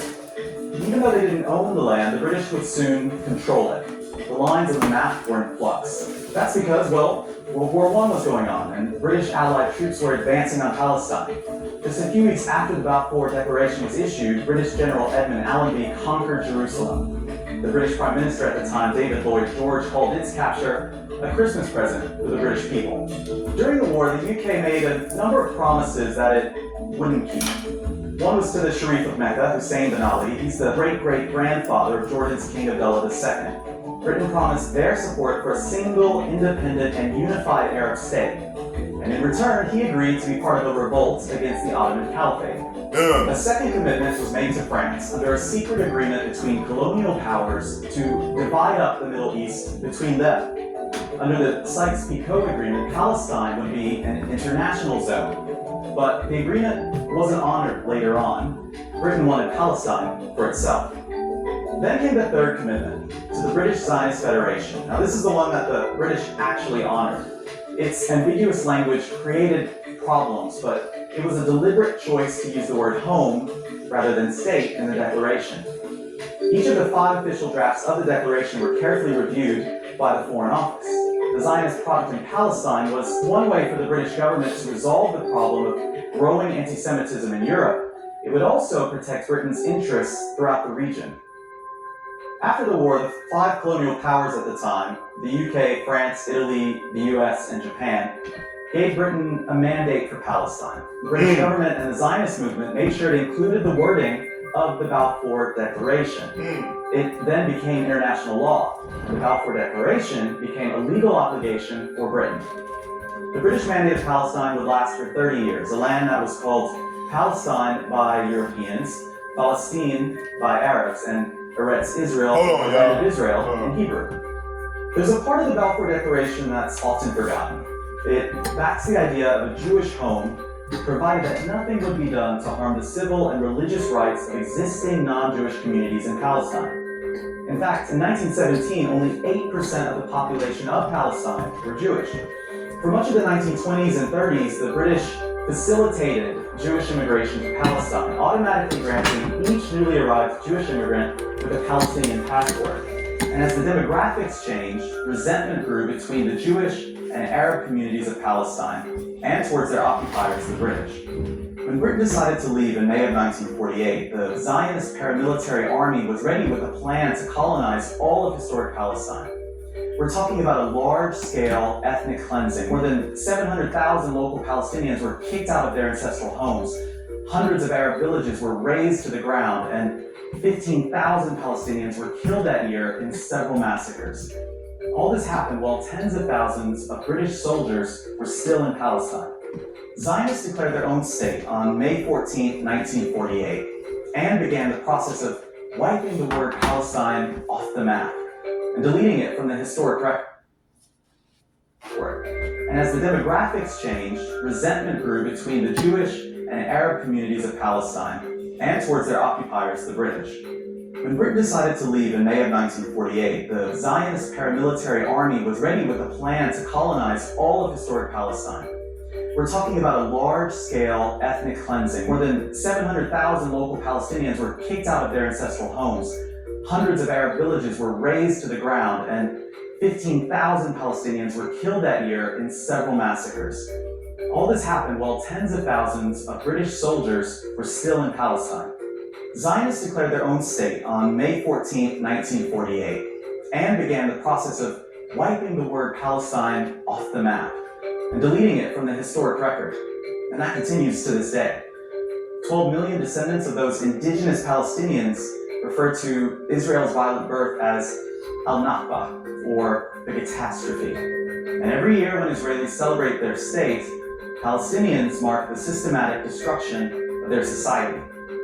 So, British celebrations of the Balfour Declaration are as problematic as the Declaration itself. The British government is proud of its colonial legacy, even though it opened Pandora's box, putting in motion events that would lead to future wars between its allies. And while celebrating this British declaration, Israel cannot escape its own colonial past, which continues to the present. Palestinians and Arabs call the Balfour Declaration one of the most shameful documents ever created by a colonial power. They're demanding that Britain apologize for it, not celebrate it. See? Proud people, man. That's why Britain going through what they're going through right now, okay? Okay, let's finish this on off. Let me see here.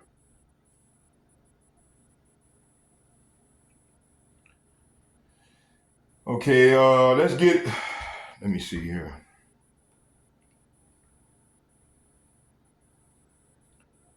We read Ezekiel 38. Matter of fact, read Ezekiel 38, 18 and 19 again.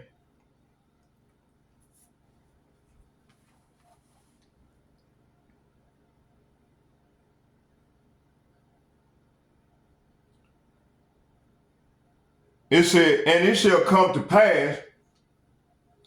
Actually, it started 17. It said, thus saith Yahweh, Ba'ashem Yahushai, art thou he of whom I have spoken of old time by my servant the prophets, of Israel, which prophesied in those days many years that I would bring thee against them. See? Okay. Verse 18, it said, it shall come to pass at the same time when God, talking about Russia, shall come against the land of Israel, saith Yahweh, Bahashem Yahushai, that my fury shall come up in my face. Verse 19, for in my jealousy and in the fire of my wrath I have spoken, surely in that day that there shall be a great shaking in the land of Israel. See, they're going to come from them ICBM missiles, man. It's going to be like a nuclear holocaust. You're going to have these nations, all these nations going to be shooting them arrows. They call arrows. You know, they're going to be shooting them arrows at one another, you know, to and fro. Hold on, bear with me here. There we go. Right there. Hold on, coffee break.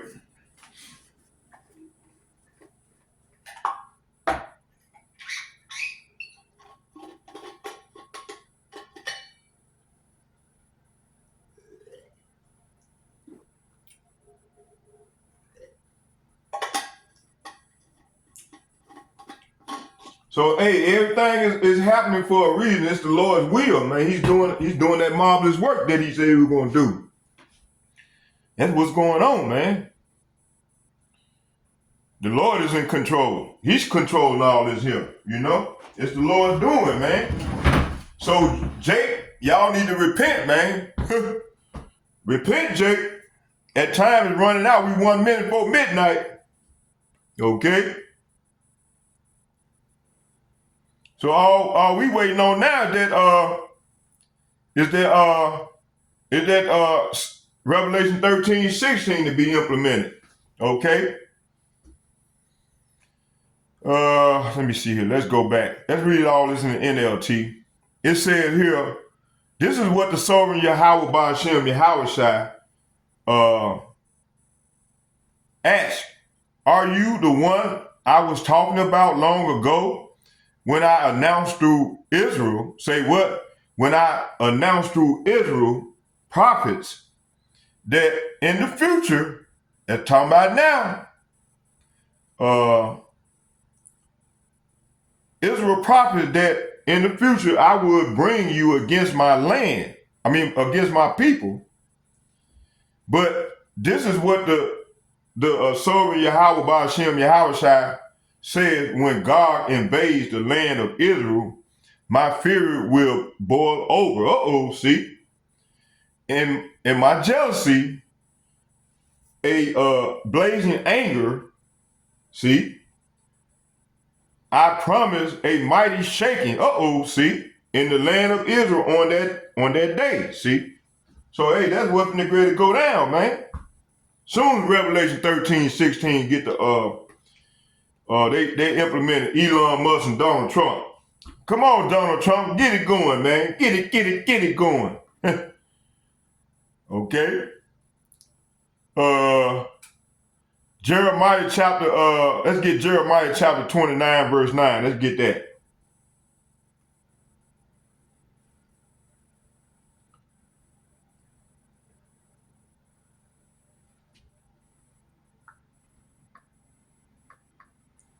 Jeremiah 20, hold on, make sure.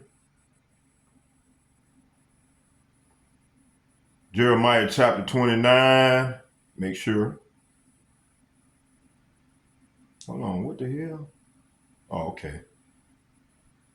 29 verse 9 and 15. 29. And it reads,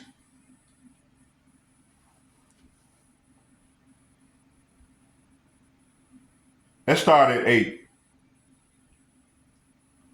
It said, for thus saith Yahweh of hosts, the power of Israel, let not your prophet and your diviners that be in the midst of you deceive you, see? Neither hearken to your dreams, which ye cause to be dreamed. Okay? So verse 8 is saying, this is what the sovereign Yahweh Ba'ashem Yahushai, or heaven's army, the power of Israel says. Do not let your prophets and fortune tellers who are with you in the land of Babylon, talking about America, trick you. Talking about the false prophets in the Catholic Church, in the Christian churches, in all these churches, even the church behind me.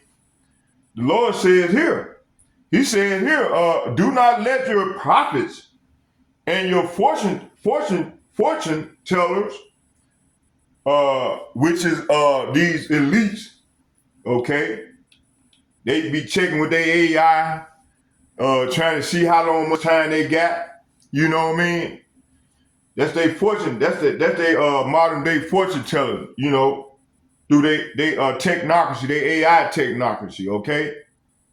It said, do not let your prophets and your fortune tellers who are with you in the land of Babylon. Babylon represent America. Trick you. Do not listen to their dreams. See, talking about these elites. Verse 9, it said, because they are telling you lies. Say what? They are telling you lies. Say what?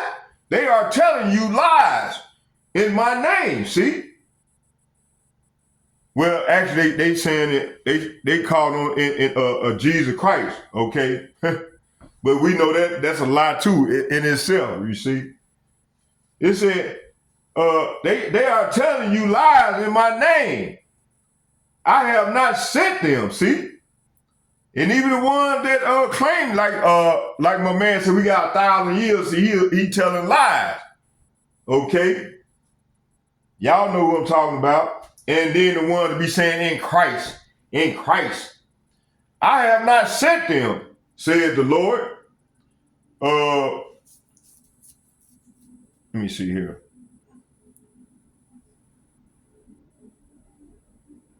Lord said, he have not sent these people, man.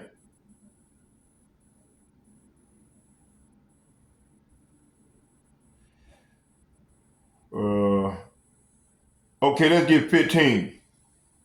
The Lord said, he have not sent these people, said the Lord. Okay, let's jump down to 15.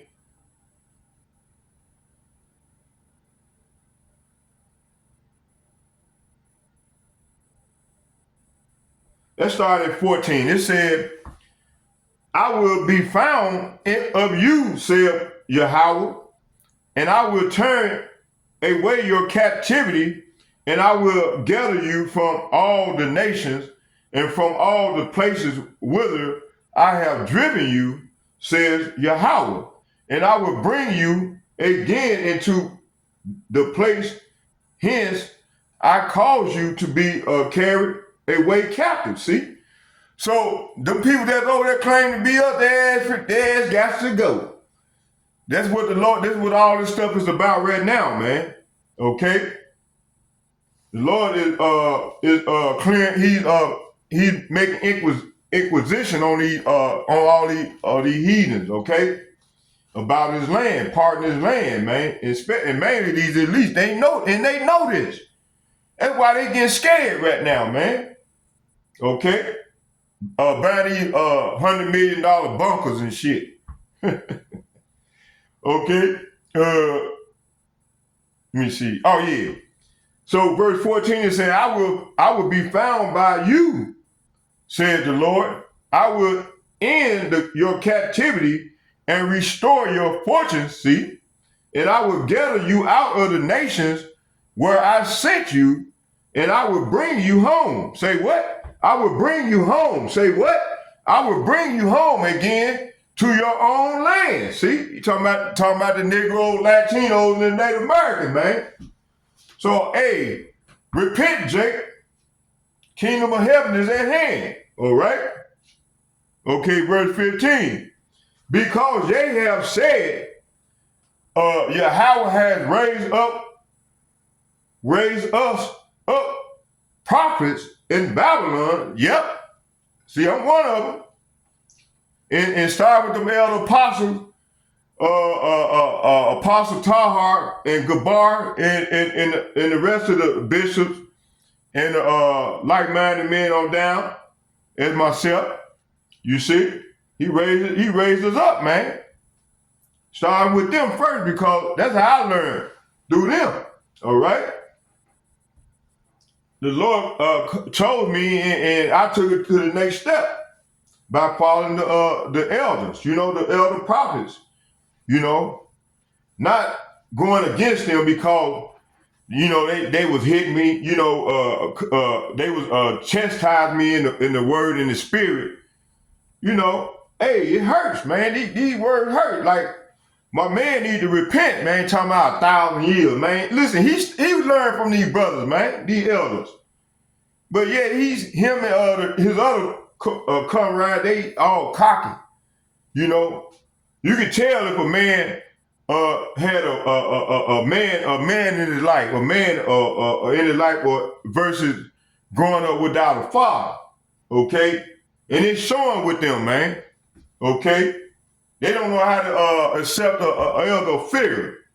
So that's why we know that, hey, these dudes here grew up without a father, man. I think all of them grew up without a father, man, for them to be acting the way and then have so much disdain for the men, the elders that done taught them, man. Okay? So the Lord, he done set their lamp off. He done blew their candlestick out. He done blew it out, so they walk around like dum-de-dum. Let me stop that. Hold on, y'all, bear with me here for a minute. Okay? I pray each and every day, man, the Lord don't snatch my lampstand for me, man, you know? Because I know it's just a matter of time before he bring death, okay? Toward that false prophet, man, okay? Let's keep it moving. Let's go to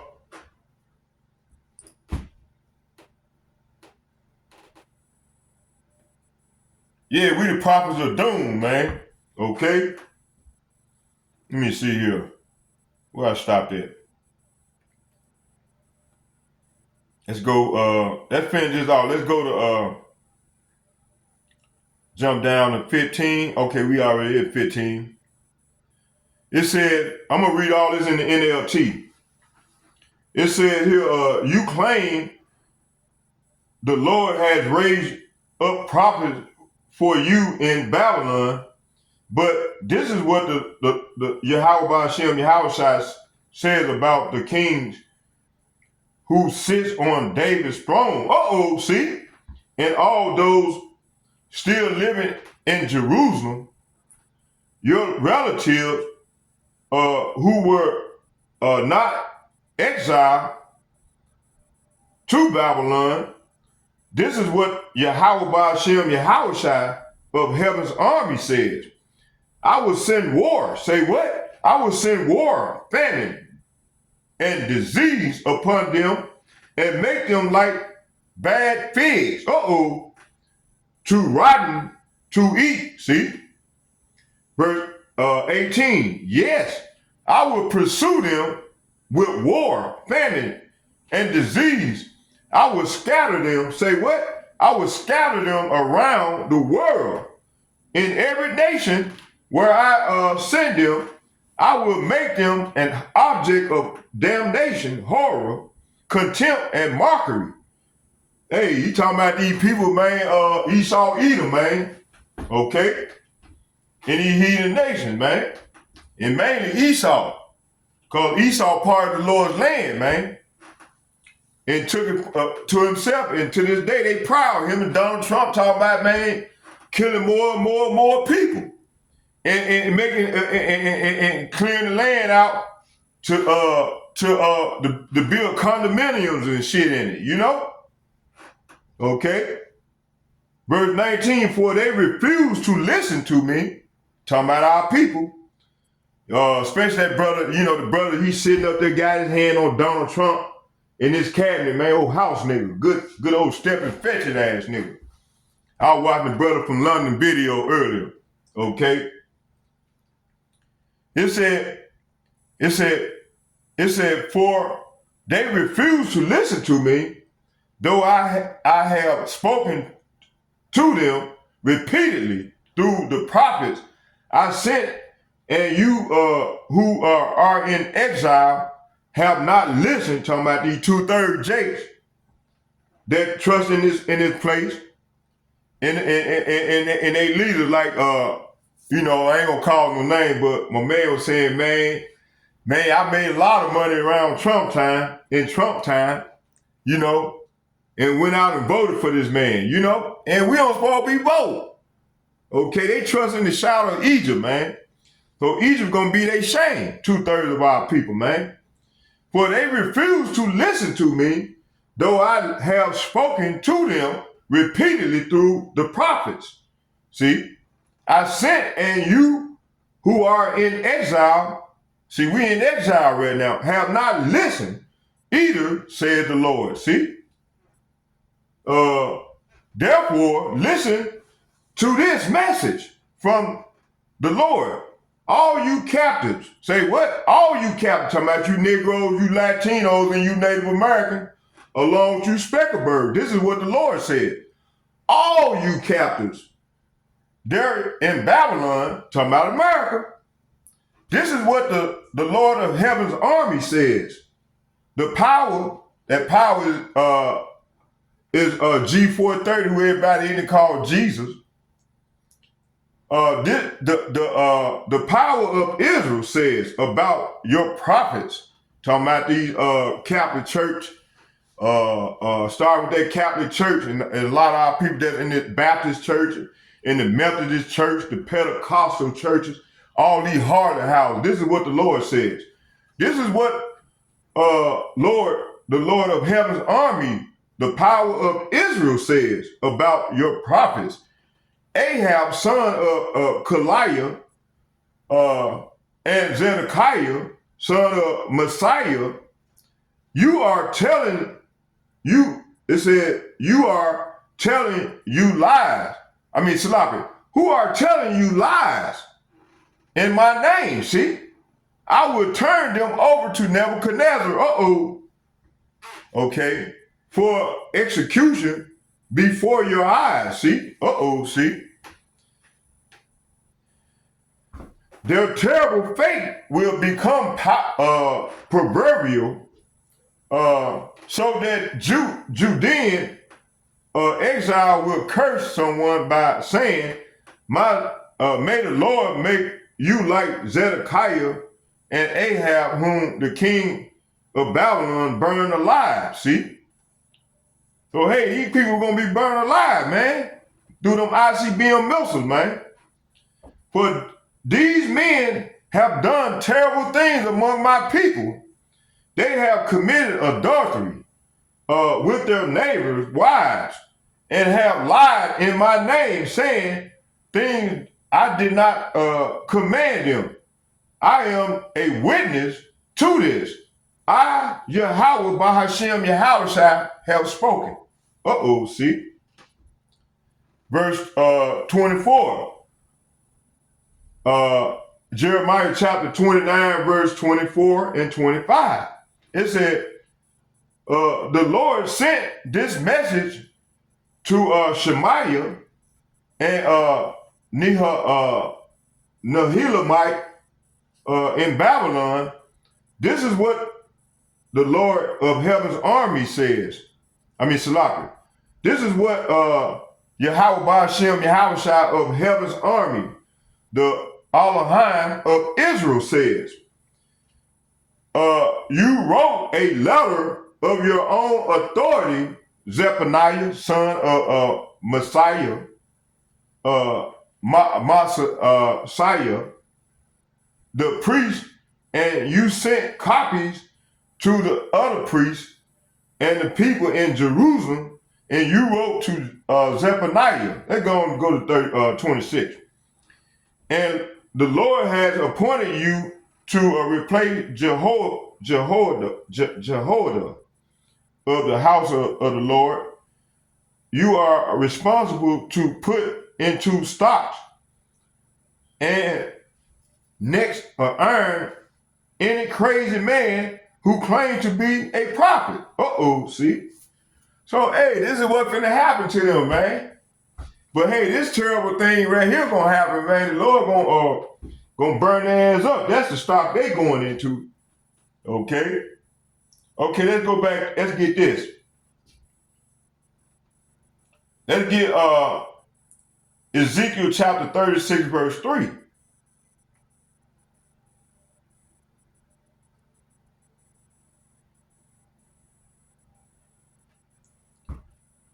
And it reads, therefore prophesy and say, thus saith Yahweh by Hashem Yahushai, because they have made you desolate and swallow you up on every side, that you might be a possession unto a residue of the heathen, talking about Esau, Edom, the Edomites, and Moab, and not Moab, but Ishmael, because they the Arabs.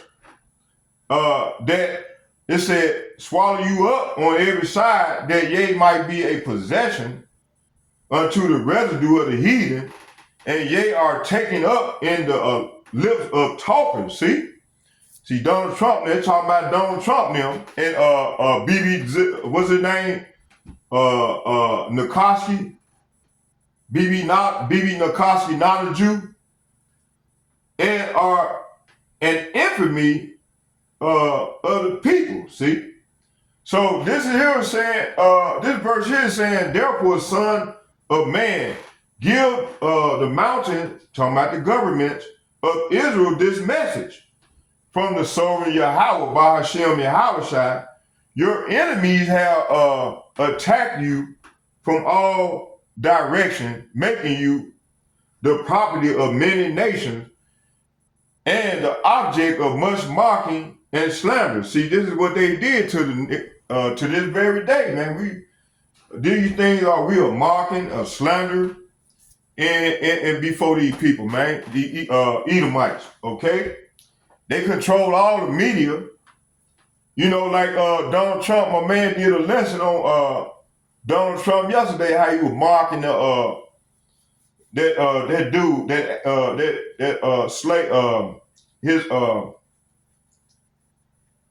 he was marking his servant, his slave, that nigga, that old house nigga, you know? Okay? Okay, let's get this one right here. Let's get Jeremiah chapter 50, verse 11.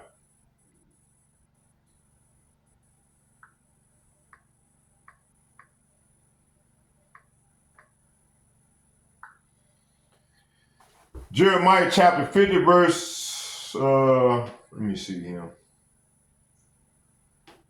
Let's start at 10. We're going to read 10 and 11. It said, and the Chaldeans shall be a spoil. That's a buzzword for Esau, Edom, the Edomites, the Americans who control America. It said, and Chaldea shall be a spoil. All that spoil her shall be satisfied, says Yahweh. Verse 11, because ye were glad. Say what? Because ye were glad, because ye rejoice, O ye destroyer of my heritage. Oh, see? Because ye are grown fat as a heifer at grass, and be bellow as bulls. See? Man, the Lord called these people heifers. Let's read it in NLT. It says, Babylonia, talking about America, will be looted. Say what? Babylonia will be looted until the attackers are glutted with loot. I, Yahweh, Bahashem Yahushua have spoken. Verse 11, it said, but your homeland, say what? But your homeland will be overwhelmed with shame and disgrace.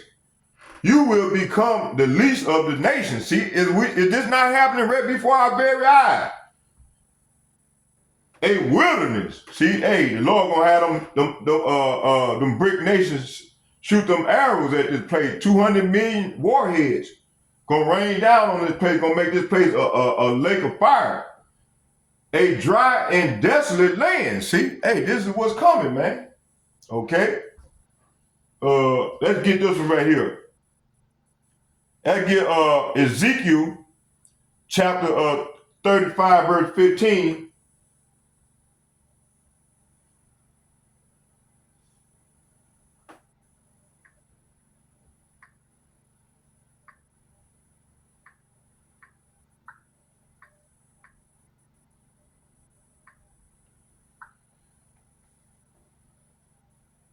Let's start at 14.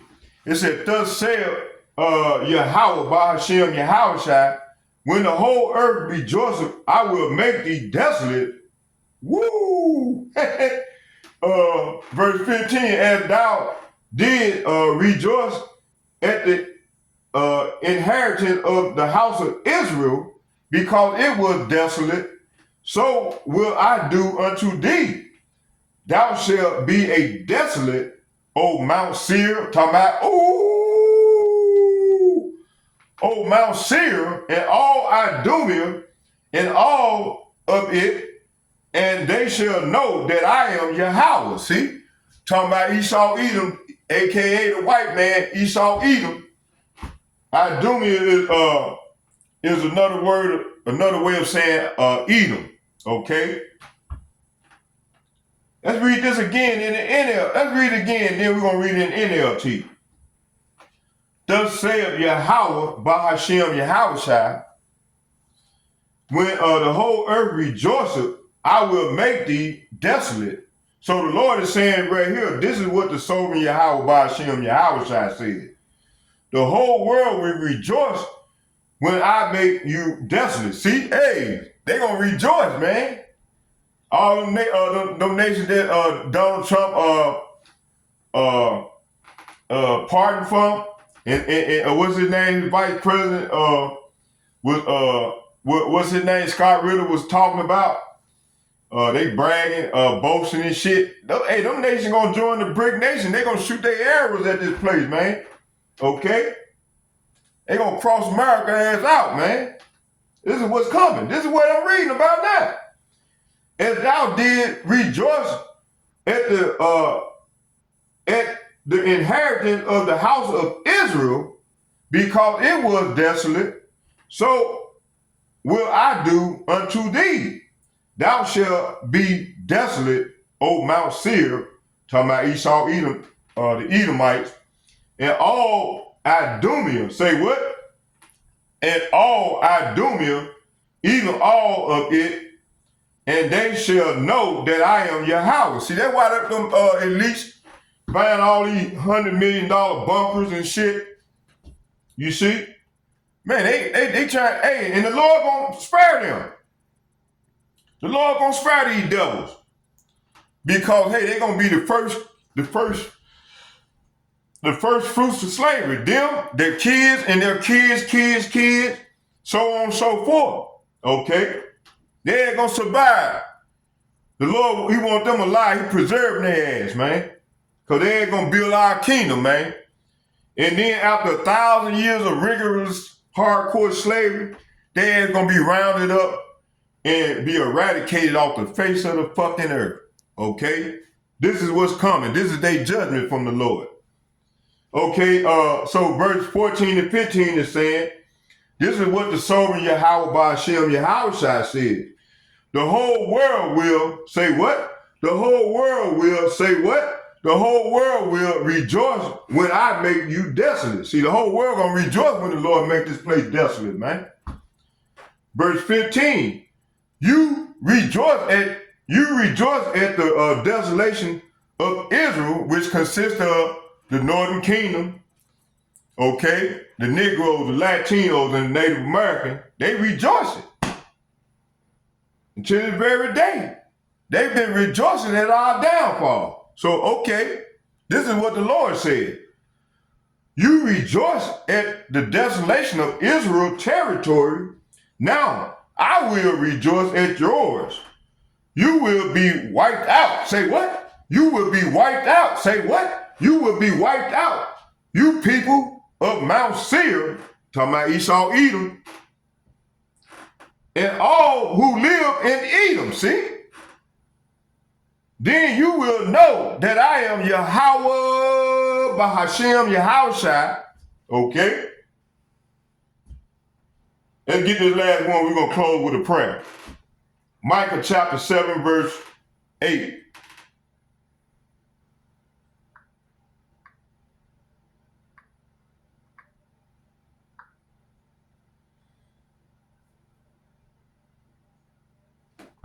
Micah chapter 7, verse 8.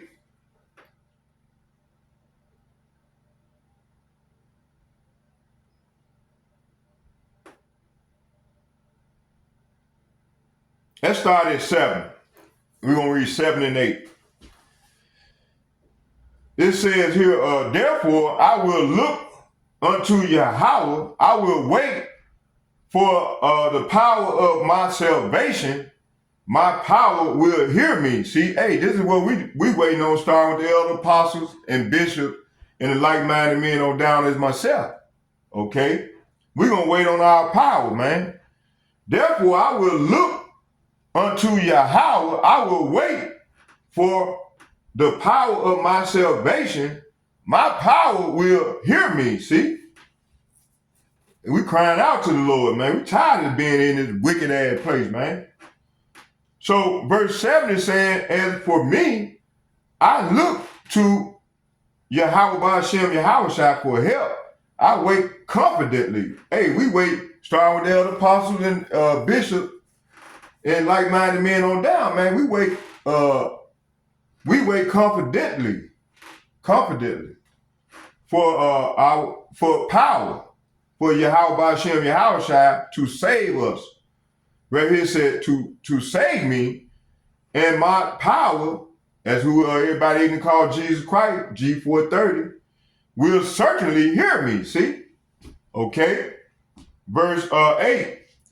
Rejoice not against me, O my enemy, when I fall. I shall arise when I sit in darkness. Yahweh shall be a light unto me. See, hey, the Lord is a light to us when we in darkness right now, okay? Okay? So so in the NLT it said, do not gloat over me, my enemies, for though I fall, I will rise again. Though I sit in darkness, Yahweh Ba'ashem Yahushai will be my light. Okay, with all that being said, I hope you all edified with the lesson. And, you know, because I don't know what they did to the lesson that I did earlier. You know, I don't know if they, it looked like they cut out a lot of stuff that I did, especially with that bellboard decoration. And because I see they made like 2 lessons. They did 2 lessons, so it's all good. So I hope you all edified. We facing to eat. Let's get a prayer in. Barakatah Yahweh. Barakatah Yahweh, Barakatah Yahushai, Barakatah Yahweh, Barakatah Yahushai, call Allah Yahweh, Bahashem, Yahushai, Bahashem, Rekah, Hadash, Shalom. And second and foremost, I'd like to give double shouts and double honors to all the elder apostles and Bishop Shalom. Double shouts and double honors. Okay, and third, I'm excited. Y'all got to bear with me. I've been drinking the coffee. And third, I like to give shalom to all the like-minded men on down as myself. I like to say shalom, shalom, shalom. May Yahweh Ba'ashem, Yahushai bless us all. You know, all the like-minded men and the like-minded men on down as myself. May Yahweh Ba'ashem, Yahushai bless us all. You know, as we go further off into the great tribulation. Shalom, I'm out.